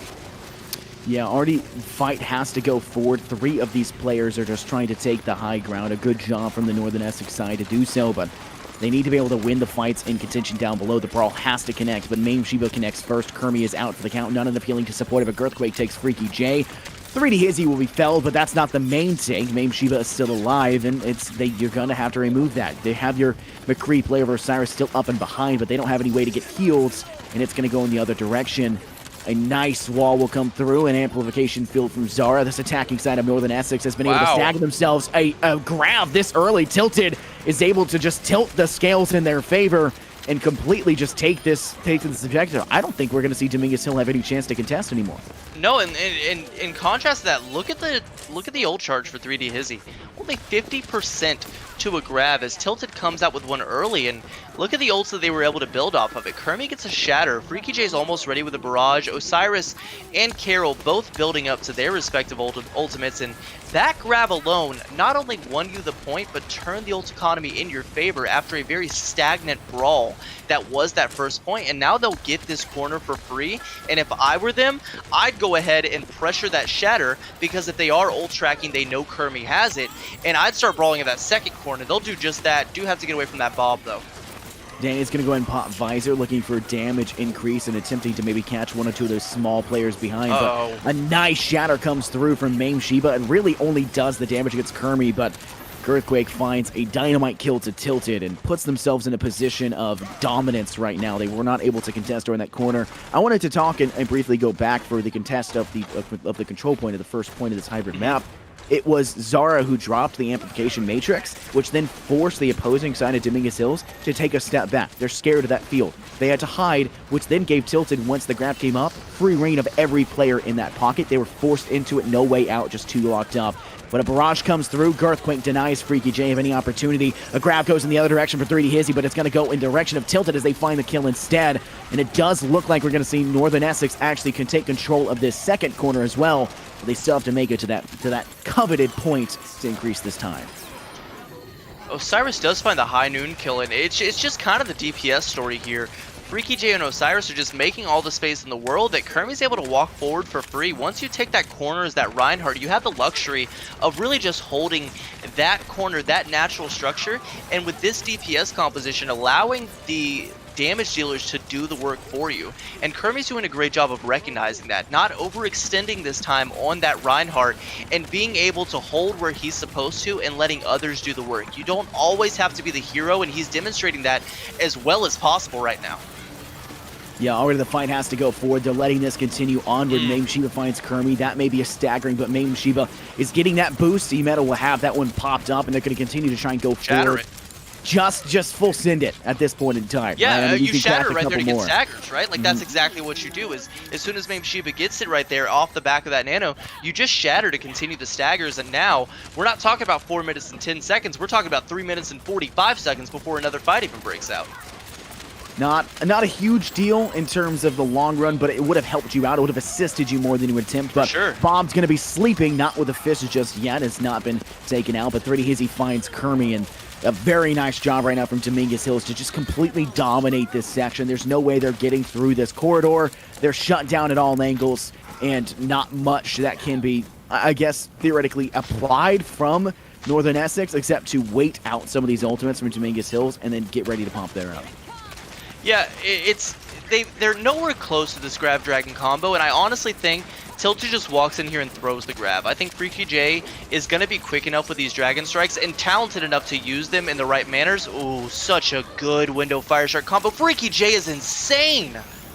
He stares a window in the face, Infernosis, and instead gets 2 kills out of it instead of getting killed on his own.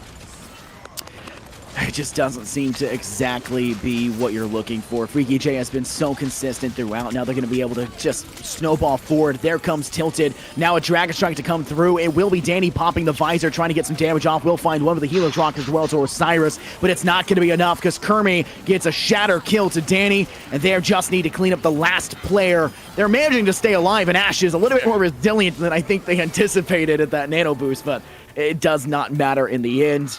And we will see round 1 be complete with a 3-0 and a pretty good time frame to work with. Yeah, a very good time frame to work with. 245, 0.3 for Kings Row can be extremely difficult. Kind of that situation where if the payload gets stuck in the wrong spot, then you're in trouble, right? But they snowball it, and they're able to clean it up after, I think they only lost about a fight and a half there, Northern Essex, before they're able to walk that in. Or excuse me, not Northern Essex, CSUDH. Instead, no, it was Northern Essex. I actually don't know what I'm talking about right now. Listen, okay? What they need to do for defense here is hold just as definitively. I think they stick Freaky J back on this Hanzo, opting for the Mei right now, which I don't hate, but I think, like, especially here in Challengers, I think you just ride someone popping off. You know, like if you're gonna ride the hero that you're doing well with, you're gonna have just as much success. And I think that's what they need. Freaky J on the Hanzo is a better pick than the Mei. Mei provides so much utility, but if you're hitting your shots, I can't be upset at you for playing the hero, right? You know, it may not be what is best for the meta, but you don't have to be a meta slave in this division. You can allow yourself to be comfortable in a hero, and that be the deciding factor in what wins or loses you a game. Yeah, don't fall suit to the just being stuck to the meta. Try and find things that work out. That's a huge problem for most indie games. I hate it in R6 because there's such a standard meta for like holding an objective, because it is a setup based game where you have to set up and then play the rounds. I hate seeing the same teams do everything every single time. It's just always the same thing. Change it up. And the second you do, they don't know how to contest you. They don't know how to face you. And it's the same thing for such a web and weave kind of match like Overwatch is. And you kind of have to be ready to contend with it. But Tilted not ready to contend with Mame Sheba, as that Fire Strike will connect. Immortality Field just a little bit late. And Girthquake and Danny finding 2 of their own. No support now. And now no tanks for the Northern Essex side. This is a pretty quick stop for Dominguez Hills to just swing through and find everyone. What I was just about to say, if you thought Northern Essex did it quickly, 3 minutes and 15 seconds on the time bank, that'll translate to about 5 minutes here. 5 minutes and 40 seconds as we move into screen-based Kings Row. They're in the future now, as we like to call it, and they've got ultimates to their name as they move in here. That's a quick nano boost for E-Metal, only about 15% off. He'll get it just from poking, just from healing the poke that Northern Essex is doing, and right there has it ready to go now, 90%. That's got to go into Mame Sheba. Ooh, but Freaky J is so clean, Infernosis. Another pick onto Girthquake.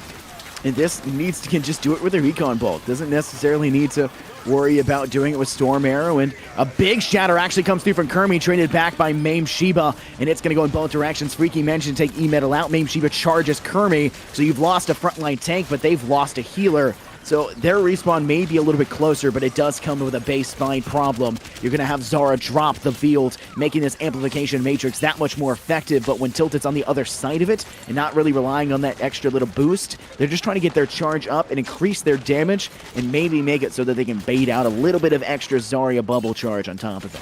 Yeah, I love that Mameshib was able to read Kermi like a book there. They threw the amplification matrix up. Kermi instinctively shattered into it, wanted to stop that damage, but Mameshib kept his shield up instead of fire striking into it, and that's what turned that fight right there. However, ends up working out in Northern Essex's favor. Speaking of working out in their favor, Osiris will get a bob pick onto Night Fury. Without her there, I'm not sure how they're able to contest this. Look at how aggressive Kermi is right now. I mean, when you can be this aggressive, you can kind of catch your opponent off guard. They aren't really expecting of it. And when you can change things out like we've been talking about, don't fall victim to sticking to the meta mentality. Play your own game and play it the best way you can. A lot of times you'll see people that are just kind of getting rolled and they say, okay, well, let's just pick comfort picks, just play what you're comfortable playing. And then they all of a sudden start to play better and they actually can make a return, a resurgence, so to say. And it really is that. You should be able to play the meta and play it well, but you need to be comfortable with the meta to be able to play it at the level that it needs to be meta in. And we're not necessarily seeing a normalized strategy for this brawl because we are seeing some flanks and some position changes and a lot of different stages of play for this weapon. For this web, I guess you could say, that's being woven from both sides, but a flank comes through. Mameshib downed, like just way behind. I'm really everybody? Confused. I'm seeing everything. Danny has a flank. Oh my goodness, this might just be devastating. It's completely flipped the map. Kirby has to get their shield up. Can't get it done in time. Earthquake finds two on the top of it, and this will be a sweep. It's only Freaky J left standing, and they're not going to be standing for long. They're getting just domed on by 3D Hizzy. I mean, it worked. It took a while. It was a long rotation, but it worked. I guess when you start Streets phase with 5 minutes and 40 seconds on the clock, you can take a tour around King's Row before you decide to touch the payload at that rate. But they're able to get it, and they'll... I think as long as they don't get picked, hopefully that's not a caster curse in the next second or two, but as long as Northern Essex don't get picked here, they should be able to contest this, and you'll see them do that now. That's a good immortality field to save Kermi. Yeah, and as of this current moment, it's going to be difficult. Earthquake is able to take Zara out, but now it's going to be a double Diva Bomb from 3D Hizzy. I distinctly remember 3D Hizzy having one for a 5K that's actually on my Twitter and uploaded there. It's going to be interesting to see. It was on King's Row as well, actually. Just weird thing. Earthquake will die. I think to their own dynamite, I think. You're a great caster. He will die. Yeah, I mean, I'm not sure. I'm not sure how they died though. That's the point of contention. I'm confused, Unicorn. Right? You're hunting me down when I'm already down. All right, don't kick me. Let's just do that from now on. Kermi will die. And yeah, I think they're all dead. Carol dies. And but anyway, Mameshib does get the bio-nade there. That'll sustain him for a while. Wants to brawl forward onto Kermi. Has all the sustain in the world, except Kermi will get nano boost. It wants to walk forward onto Mameshib there. Great defense matrix. Freaky J popping off. Infernosis, if they win, it's my MVP. 100%. I don't care what anyone says. Popping off on this Hanzo, unstoppable. I don't know how they deal with it unless they switch to double bubble and just focus the heck out of him. Yeah, I mean, you gotta beat the devil out of him, as Bob Ross likes to say, and that's exactly what you're seeing. It's kind of just, look at this, like, high ground contention, the levels of play they're doing. Freaky J a little bit farther up, 2 players in the main line. High ground, 3D Hizzy diving to the top and finding Izara. And now you're going to see these frontline tanks of Kermi just kind of rush in, knowing there's not really a chance as they're flanked on both sides and pay the price accordingly. But Bob will be tossed out, trying to buy some time on top of it. Freaky J with a flank dragon finds E-Metal as they manage to tap one as well, but Danny in a refrag, and Mameshib takes a drink as well, dropping down into the pits below. And it's going to be yet another Northern Essex victory for that initial fight, but they've got to maintain this for the next 2 minutes if they just want to win it out. God, and we talk about 2 minutes. I mean, look at how impressive this hold is already. Just to remember that Streets Phase started with 5 minutes and 40 seconds on the clock. You're already down to 1:50 here. This has been a great hold so far, and as they approach this corner, look at this. I love how they back off here. I want to bait the team into a Graviton Surge, and I think that's exactly what they're looking for. I want to see Kermi back up and let Freaky J farm for a little bit, then throw the grab. They don't have the support they need right now. Yeah, they definitely need a little bit more assistance. Earthquake will be able to find that, bringing a 7th person to the field, bringing Bob in for the count, but Night Fury finds 2. She is finding so much success, and the Diva Bomb of 3D Hizzy will find yet another a regroup needs to come through from this Northern Essex side, but it's running out of time, and they got to contest. Yeah, they're going to have to touch soon here. Kermie is going to be able to get back. Oh, that's a huge shatter. Great immortality field to sustain. That one's still a little early, but at least it baits the side of CSUDH away from them. Danny's finding picks onto Zara, though. That's a big shatter. If they can clean up Mame Sheba in this time frame, it's good enough, but it's not quite there, Infernosis. Yeah, I mean, you're just an icing on the cake at that point in time when you've got Danny who goes, okay, well, now I've got AMAX, all right? Like, this is all it comes down to. They're just cleaning up, maybe spent a little bit too long in the practice range, and now they're just a little too good. But they'll have a minute on the clock. Obviously, Northern Essex has a little bit more time to work with, but it's still anyone's game. There is a world where this ends in a tie, I think. Possibly, maybe. I know Septilin's cracked a joke about that. I'm sure he hates that actuality. But that's just rude, yeah. Hey, Overwatch 5-18. If it can end in a tie, it will. Like, that's what's important to remember. For all of you dedicated fans, not only do we love you, but hope you're drinking your caffeine. There is another game after this. Yes, there is. And that it's 1:30 in the morning Eastern. So at 1:30 EST, there's another game after this. I hope you called out of work tomorrow. I hope you don't have any tests coming up, whatever you're doing. Tell your mom that you might be screaming late at the monitor tonight because we're going for the long run. And Northern Essex has taken us there right next to CSUDH. This has been a close King's Row so far. With this additional time bank, if they're able to cap quickly, I think the time bank doesn't matter too much because once you're on Streets phase, you're just looking for that overtime fight, right? But if you're able to hold first point, that's where that time bank really comes into play and will matter a lot. Freaky J already up to 15% there, finding some good poke onto the face of 3D Hizzy's mech. Yeah, and unfortunately, if you're gonna deal damage and you're not able to complete a kill, that also gives charge over to E-Metal and to Night Fury. So while it does kind of work in reverse against you, a nice anti-nade will go into Kermit, and it's going to devastate. Mame Sheba just doing so much damage on top of it. Girthquake finds Tilted. This is going to be another push where we probably see Dominguez Hills just sweep through this control point. This is a completely different team than what we saw on actual control maps. They struggled in the last 2 rounds of Ilios, and those are control. That's the entire mode, and this first section is control, and they say, nah, we in control, it's out here, and they just completely sweep it. So don't laugh at that. Carol with the Mercy jumps on point, trying to stall as long as she can, but all in vain as the rest of Northern Essex fell quickly. Once again, E-Metal and Carol throwing these antis back and forth. Carol on the Mercy now, but on previous maps, and E-Metal on King's Road, these antis have been the deciding factor in so many fights. We find ourselves in overtime and not a single ultimate for the side of Northern Essex to really stop this push. I don't want to see them dragging this early. I want to wait till Kermit can get on the fight, or excuse me, get on the payload and start fighting. Then you throw the dragon. See, they need to go now. There's no one there to follow up on that. Yeah, it's not exactly the strongest position. Girthquake was able to find Osiris. Carol will bring back Osiris, but now you've lost your mainline tank of Kermit. Yeah. They're going to be able to walk through with this again. I think Northern Essex just needs to back up. Please escape. Get out of there. Ooh, an anti does kill Freaky J. Not the right position again. And Dominguez Hills could actually reach this second point. Yeah, it's looking like they might be able to here. They're going to want to get Kermit back once again with this Lucio. So important and so vital to a Reinhardt composition where you want to get Kermit back as quickly as possible so your team can start moving forward, so your DPS can poke and have value, build up ultimates in this overtime situation. Instead, Kermit's just now back, and now he's taking so much poke just to walk to the payload. Yeah, Amplification Matrix sounds come down from Zara. They're contesting as best they can. High Noon did come out, but it's not going to be enough. Danny drops the visor. Shut down by Osiris as they'll stun them out and complete the kill. Fanning the hammer, I believe. And Freaky J finds Girthquake. And Anti finding so much damage, but it's Kermit with a shatter that completes this off. No way to contest. 3D Hizzy stuck in the remech. And it's going to end off Northern Essex. They could not hold the first point, but they will stop from reaching the second. Osiris saved the day with the flash fan onto Danny there. That visor was going to clean up. Absolutely. Excuse me. There was no Matrix there from the side of Tilted left after the barrage came through. He had to be what stopped that visor from killing everybody.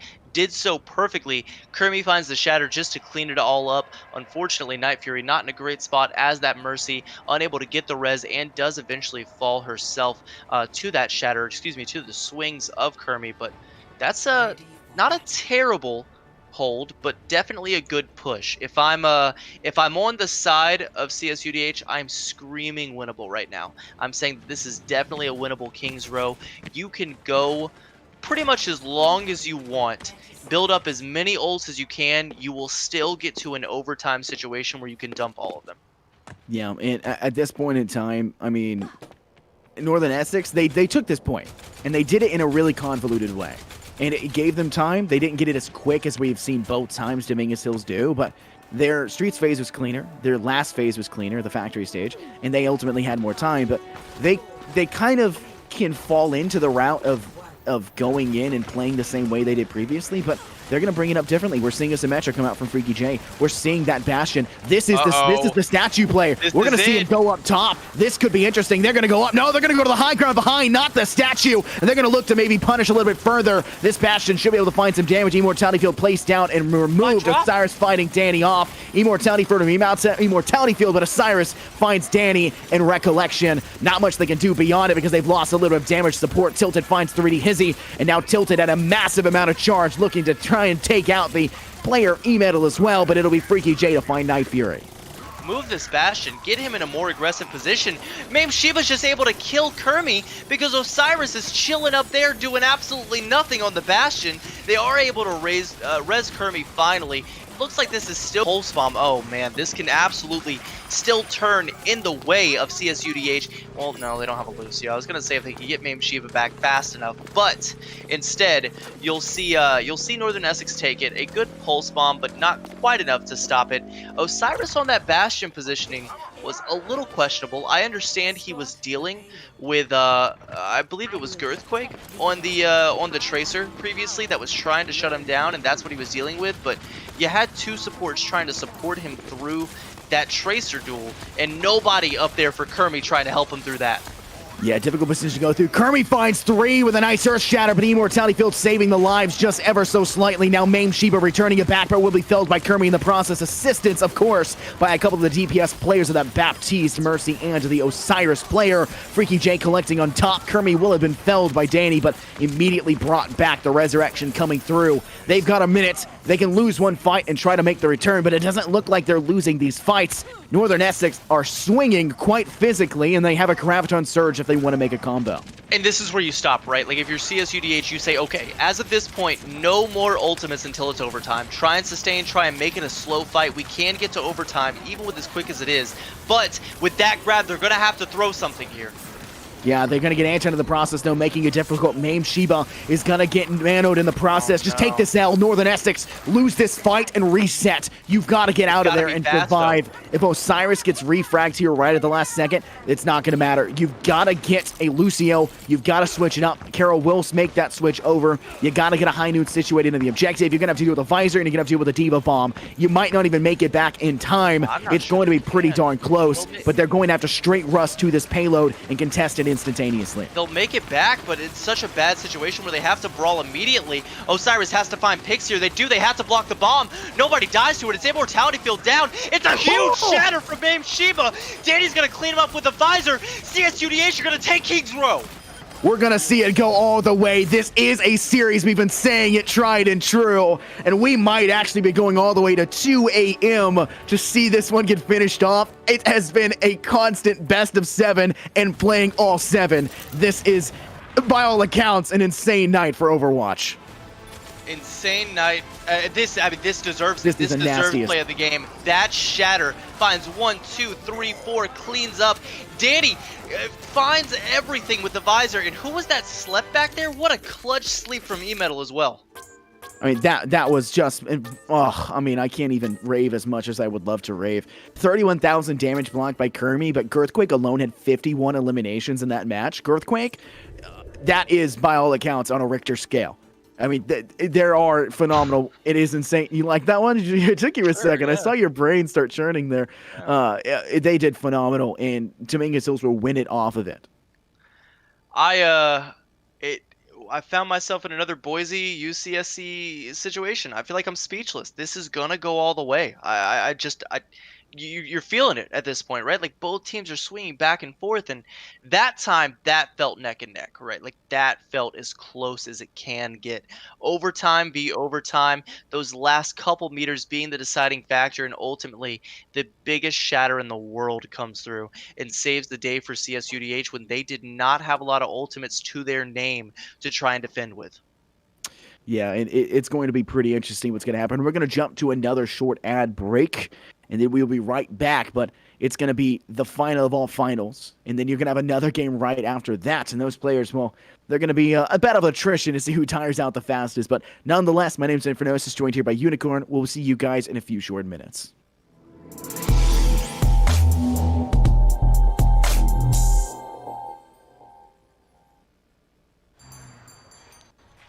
What will you like today? Another Cloud 2 classic? I'll stick with the usual. Maybe take a little bit off the sides.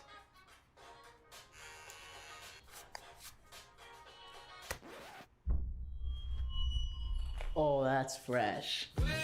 The HyperX Cloud 2 Wireless. Legendary comfort goes wireless. Hey, watch your head.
Well, welcome back, everybody, to the NECC. And while it may be pretty late, I believe at around 2 a.m. EST, it is still Overwatch Final Hours. My name is Infernosis, joined here by Unicorn, and we've got a spectacular matchup. This is the penultimate round, the map that will decide it all. We're going to Route 66. What a great way to finish this one off. This is, of course, the team of CSUDH versus the penultimate Northern Essex. Winner takes all, and it's going down to the wire. Good morning, Infernosis. It is the morning. Yeah. I hope you're doing well today. It's a new day from when we first started talking to each other tonight. I just figured you should know that. We're going to Route 66, like you mentioned, and man, Escort. I don't know which team is strong. I actually have no idea who's going to win. I have zero clue. It's been, as we kind of talked about, these back and forth situations of if it's Kings Row, Northern Essex is crazy, or CSUDH is crazy. That one was very close. But if it's Ilios, Northern Essex is crazy. If you go all the way back to Volskaya, you know what I'm saying? Like, it's this back and forth, and it seems so decided based on the map pick. And we were talking backstage, and I agree. After further thought, we got to give it up to Tilted. These grabs are constant, absolutely constant, and we see him go back to it now. Freaky J on the Pharah, I love this comp from them. I absolutely love this comp from them. This is what wins you this. Play something. Not necessarily meta, but Freaky J's Pharah is crazy. Osiris has been popping off on the Ashe. Give him the damage boost. Give me the immortality field. We know the grabs are going to be there from Tilted. I think this is a winning composition from the side of Northern Essex. There's nothing weird about this. I don't need a Lucio in this. I just need Kermie to play slow. Yeah, I mean, all right, let's think about this in multiple ways to go. We talked about it. Bringing in two mainline supports, it's strange at the very least, right? I mean, it's kind of coming up. It's working because it's just not sure how to be played against. It's a lot of healing that's being put out, but there's not utility really behind it. They're having to rely on certain things to get through it. And it's working, but it's probably only working in this fashion for a certain reason. The right switch makes all the difference in the world. Yeah, it definitely does. And, I think over the break, I kind of decided that I was going to be more transparent about it. It's just bad, right? Like, you just don't play on a BAP in any situation with a Reinhardt. You just don't do it. Girthquake finds a pick there onto Osiris. You do need a Lucio in these comps, and that's why you see Mame Shiva so slow walking forward. He can't make enough space without taking all the poke in the world. And so these fights go on for so long because neither Reinhardt can make a move without that Lucio to get inside of a team. Tilted once again fragging out, and look at that shatter from Kermie. So quick to build it on the back of that poke that his DPS are providing. Once again, with that Lucio, Mame Shiva is able to walk forward a lot faster and build up a Graviton, or excuse me, not a Graviton, a Shatter himself. Yeah, when you're able to build a Shatter that quickly, it can be debilitating to try and face off against. We saw that on Volskaya, if I remember correctly, where Carol was able to get the boost and just boost up Kermie, who just got 3 swings, got the Shatter, and then they swept first point. And that was really a pacemaker for them. That was where they kind of made that return. But Zara and Osiris up on top of Big Earls. They're looking to put some damage off as the amplification matrix will be put through. But I think there's just a bit of a stagger as this attacking team just doesn't want to beat this. CSUDH just say, nah, we'll wait it out. Not a big deal. Well, it's one. I don't mean to keep repeating myself. They can't peek it, right? Look at how slow they are walking around this corner. How much damage from Osiris and Freaky J do you take before you're able to walk forward? You want to be nanoed. You want to run fast right now, but you just can't. It's strange. It's definitely strange. The grab does come through. This will be put to some effect as Tilted will be able to capitalize and finish off Danny, but you've lost Osiris. Girthquake, the Ashe of that side, will be able to capitalize instead, and the revive will come through. Carol will go for it, and this is good because now you have a Bob in place. There's going to be 2 Bobs on the board. Carol still has the Valkyrie to go through as well, and Kermie can shatter once again. But you really need to charge Barrage, and you really need to get Amplification Matrix up once again, because if you can still hold that high ground and force them to take more steps back, you're giving more time for Tilted and more time for Freaky to get that ult charge and match with the rest of your team. Yeah, it's exactly what they'll have all the time in the world to do, because I don't have a Lucio on the other team. And that Kermie Shatter will be enough to buy some more time. And here we are, exactly what we were talking about. There's the Amplification Matrix, and Mame Shiva can't do anything but try and walk as slow as possible past it. It's not a good thing. A grab will come through. This one's actually fat from Tilted with some support. Now it's Freaky barrages through. They'll be able to find one and remove 3D Hezzy's mechs in the process. Carol revives Kermi. And that fight, which had looked like it could have gone in CSUDH's favor, will be immediately returned as Northern Essex have a dominant hold on this corner. Diamond hands all the way. They are not letting go. To the moon is Northern Essex right now, holding this defense here. And, you know, shout out, speaking of Tilted, shout out to Caleb Blueby there. When we're backstage between scenes here, just another super talented Overwatch player like me. I'm not the only caster / producer who's super good at the game. He is as well, and he called how well Tilted was playing. And now that I've got my eyes on Tilted, he's playing out of his mind. Already 27% to another grab. And I think keeping the charge and playing correctly with your main tank is the thing that he's doing here. Well, I hate the position he's in now, but he lives. No one pushes him, thankfully. But it Tilted. Yeah, there he goes. He's dead. Yeah, I mean, Osiris gets brought back. Tilted will be finished off by Main Shiba. Maybe they'll be able to make it back in time. It's going to rely on Northern Essex to get some frags. Kermi's going to have to force an aggressive stance, but Main Shiba finds Carol on a nice fire strike, and now it's just cleaning up the snowball. They should be able to make it back in time to actually contest this, but I guess the question remains, will it even matter? They don't got any ultimates. They don't got no time. They don't got any ultimates. And now they don't got any space to actually step forward and contest the point. Why are you... I made a bit out of it. Like, you let me have my bit. Stop laughing before the bit ends. They're going to try and step through. Kermi's going to be forced back. They're going to try and boost forward. They'll stop in the last second. Kermi gets shattered, finds so much. Kermi finds two. Refract back by Main Shima, but we may see Carol go for the revive. Valkyrie does get popped instantaneously once it up. Zara finding Main Shima. Revive does come through back to Kermi. The barrage fells, and now it's looking like NEC, the Northern Essex Community College side, will actually be able to finish this one off strong. Bob, not there. And it's going to go round one complete. They couldn't make it. Can Northern Essex do it instead? You've got to assume they can. I mean, Route 60... okay, first of all, I can't stand the map. But it's... Okay, no. We're digesting that first. Why? It's terrible. Why? As far as Escort goes, it is hands down the worst. Okay, why? Because I think it's just kind of flawed from an attacker's perspective. I think the chokes that you have to push through are absolutely horrible. The high ground that you can take, you have to go leaps and bounds just to get on top of big Earls, and that's why you play hit scans, right? I play a Widow back there because I want to force the enemy team to commit resources and overextend just to get to me. Route 66 makes that decision for the DPS player and doesn't rely on them being good and making that decision for themselves. When they're able to stage so far away naturally from any sort of opposition that wants to jump on them, then you're immediately at an advantage that the map is creating for you, and it's not any fault of your or the attacking side. No one's to blame, right? It's just the way the map is designed. But anyway, that's just my opinion. No, I agree with you. I was just really interested to see what your plan was. Fair enough. All right.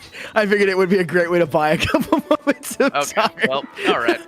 Well, I like your way to take it, because as a Widow main, like, this map's fun, but it's flawed. It is not a good attacking map, and even for defense, it can kind of...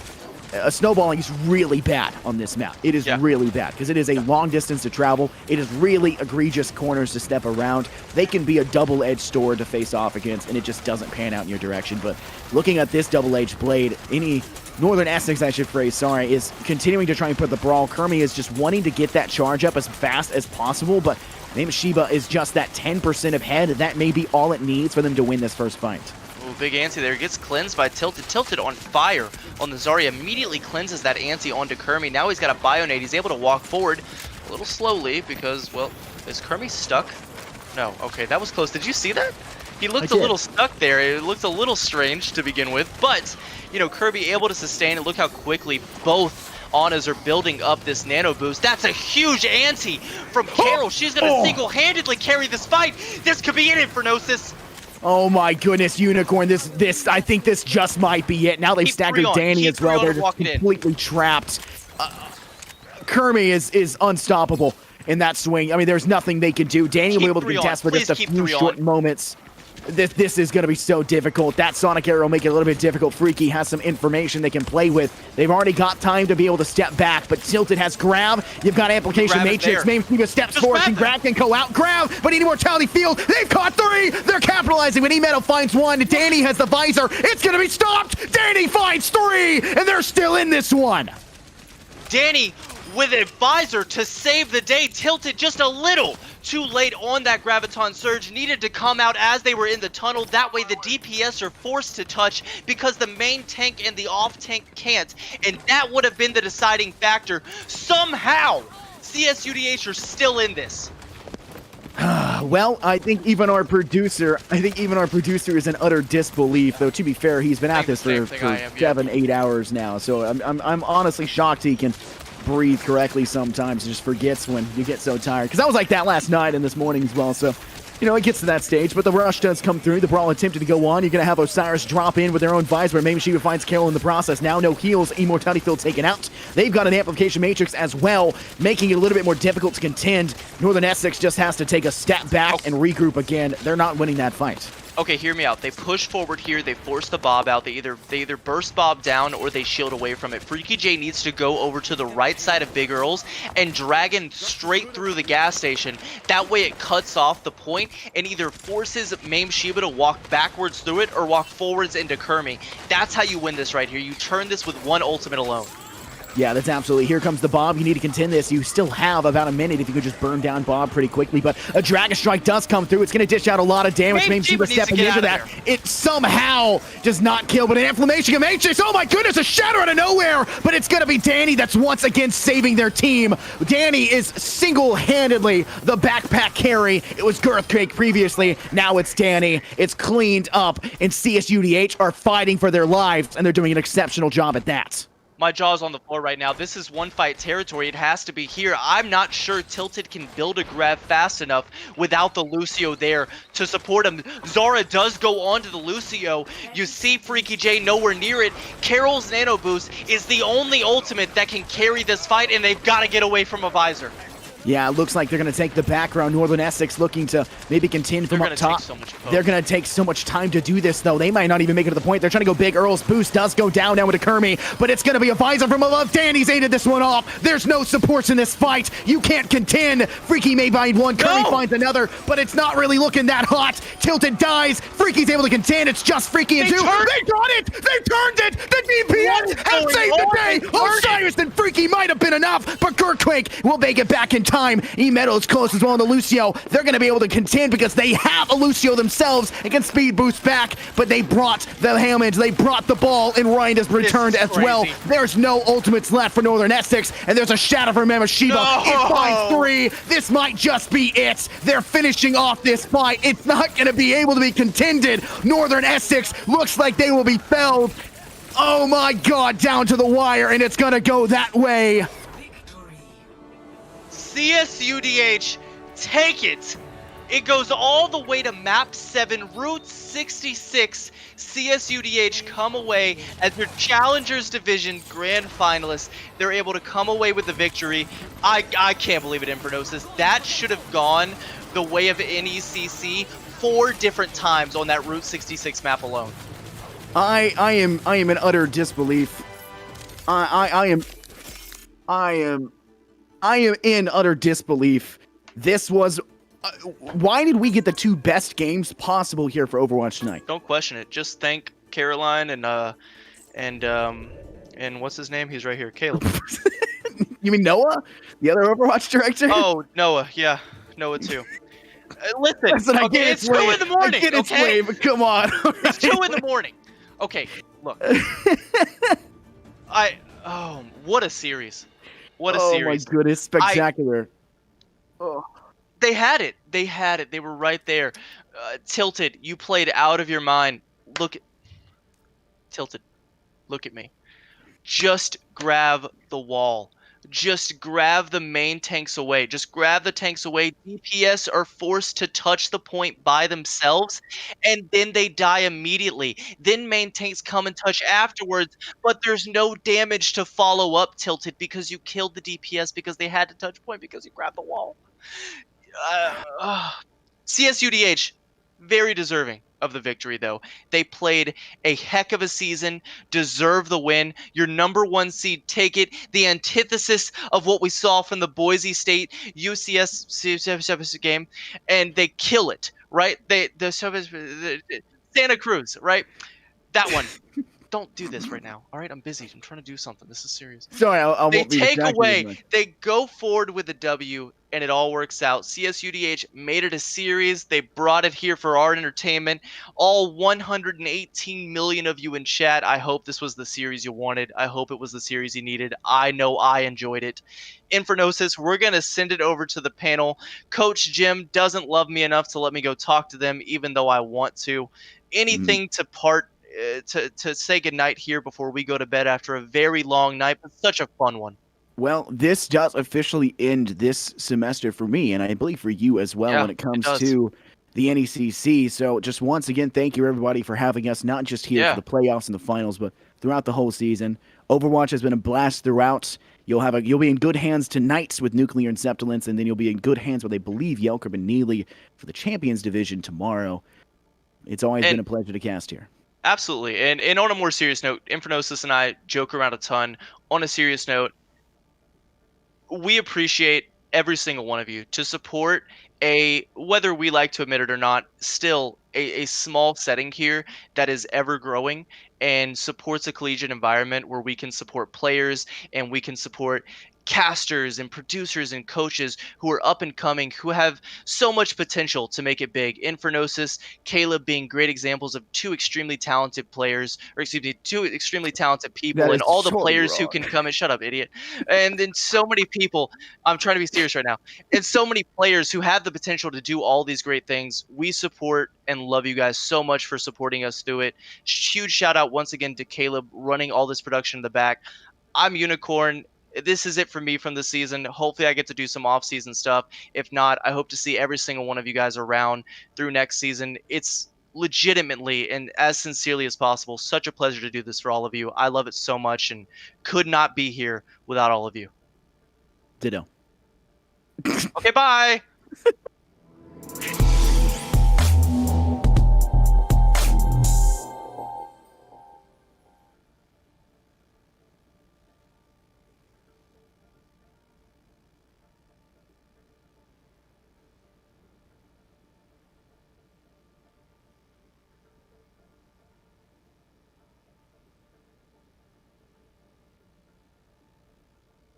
What a crazy finish there to that one. Absolutely went the distance. Jacob, what do you got to say about that one? Wow. I didn't think we'd have a better game than the one we did earlier tonight, and we just did. That's what I'll say about that. That was, Jim, it's been a while since we spoke. I miss you. After the first two maps, we were talking about a sweep. How couldn't have been any further from what ended up happening. Northern Essex comes back, wins maps 3 and 4, and then CSUDH, the top seed. I don't know how, but they found a way, and they win. Refuse to lose. It's all about refusing to lose. That's what it's all about. Wow. You just got to tell yourself, I refuse to lose. It's cliche, the heart of a champion, but man, they showed it there, didn't they? They really did right there.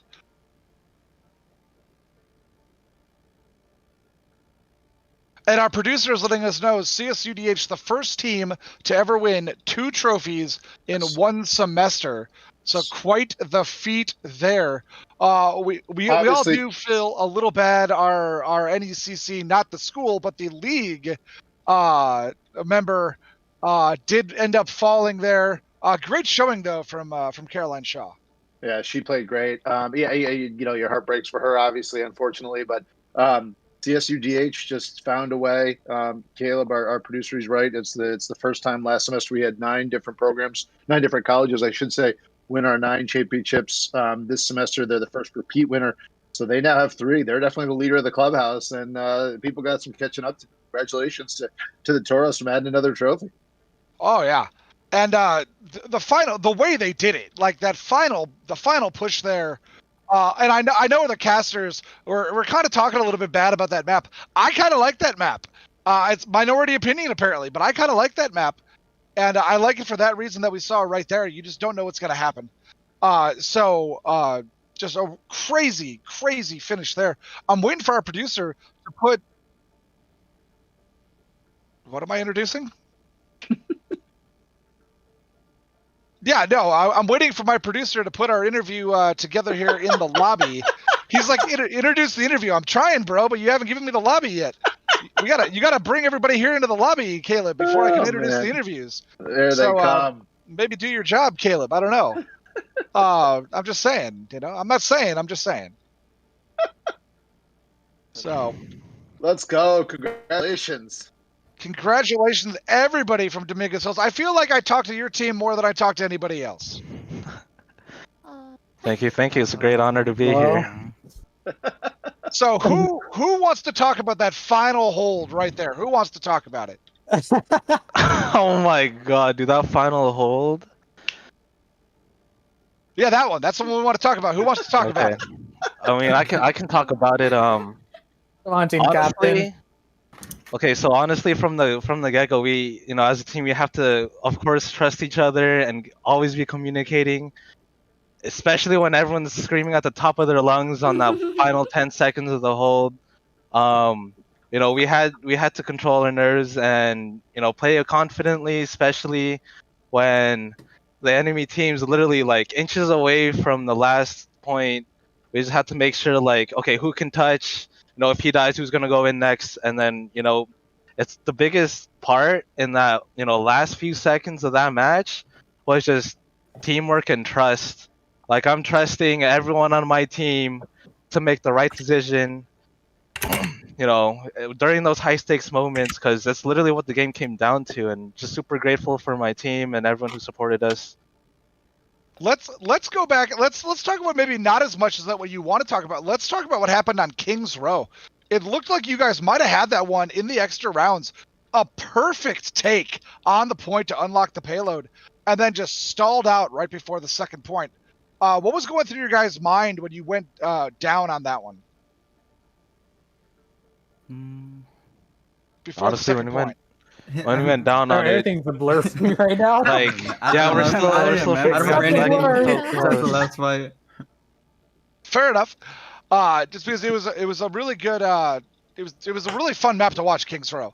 You guys basically played the first point perfectly. Some of what you guys did, I'm gonna keep for a highlight reel to show my team next year, so they know what I want them to do there on King's Row. Jacob, did you have any questions you wanted to ask? Yeah, just a real quick question. We'll turn it over to Unicorn if he's got a question or two. What's it mean, guys, to become that program now the first school in our conference's short history to win 2 titles in one semester? It honestly means the world to us because, our program literally started no more than a year ago. We didn't even have like a complete Overwatch team when we started, and now we're just out here winning championships. And it means a lot. The students put in work, everyone puts in work, and we just keep believing. And every day we're always on talking to each other and playing the game. Well, awesome. You guys Congrats, did guys. work. You guys did work, but I think Jacob said the Unicorn's here and he might have a couple of questions. Hey guys, first of all, congratulations to all of you. Every single one of you played your butts off tonight. It was a crazy series, and the biggest congratulations. Such a fun one to cast. Thank you. Appreciate you. Absolutely. Now, I do want to talk about Route 66. Those final seconds, those last seconds. I screamed at Tilted to just grab the tanks off of point so they couldn't touch. However, you guys got the contest, ended up losing that fight as well, came back and held for a crazy contest. Night Fury, are you with me? Oh, yes, sir. Okay, talk to me about the comms there, because I want to know what it was like supporting in those last seconds. You come back, were you the Lucio, I believe? Oh, no, it was E-Metal. Okay, so E-Metal and you. So, Night Fury, who were you playing? I was playing Baptiste. Okay, throughout the entire series, your Baptiste is just a third DPS to deal with. You're absolutely crazy, finding the headshots left and right. In those final moments, can you walk me through what your job or what you feel like your job is in those last seconds of contesting? Where's the immortality field going? Who are you focusing in those final moments as Bap? To be honest, I was so stressing out in the end because everybody was screaming. So, I don't know. I Okay. guess, like, right when I touch the card, I'm gonna need to put my emote right there. I gotcha. So just kind of focusing whoever needs the heals in that moment and just kind of treating it dynamically. Whoever's looking critical is who's getting the health, right? Yeah. For sure. Well, E-Metal, to talk to you briefly as well, the antes back and forth from Carol and from you were on point all night. So many fights were determined by an anti-grenade. What's the situation like there? Is that a prepped thing where you guys go back and forth and try and decide when an anti is more viable? Or is it more so, I'm going to throw a bionade at my tank, and if it makes someone purple, I love it for it? Yeah, usually I just throw an anti when there's like a opportunity to splash like some people, but yeah, that's just about it with the anti. I gotcha, man. I gotcha. Well, I'll keep it short and sweet. I'll pass it back to Jim and Jacob. Jacob, happy birthday as well, and congratulations to CSUDH. So deserving of the dub there. You guys played out of your minds. Both sides did. One team had to win. Glad it was you guys. You guys played out of your minds. Congratulations again. Thank you. Thank you. Thank you. Thank you. Appreciate you. You know, we did it once already, but Twitch chat, can we get some more happy birthday Jacob in chat? And then Hey. Jacob, I think Happy birthday.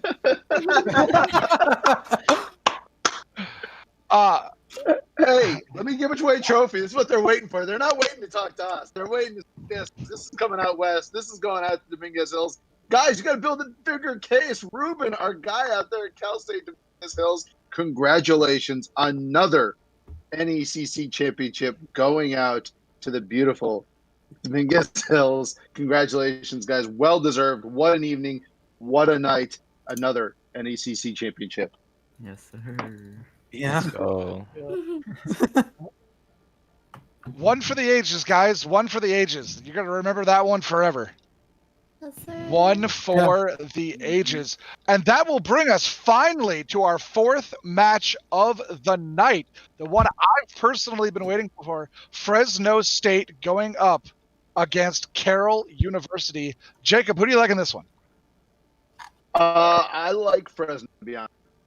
And, everybody should like Fresno. They're a terrifically good team this year. Yeah, I love the Carroll program.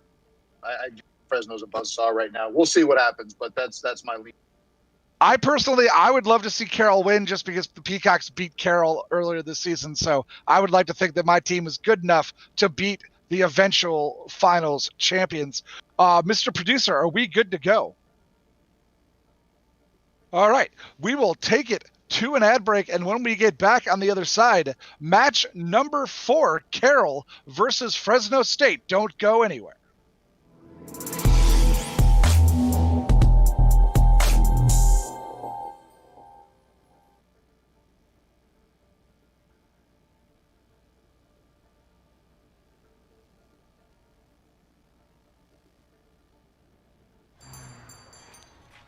What will you like today? Another Cloud 2 classic? I'll stick with the usual. Maybe take a little bit off the sides.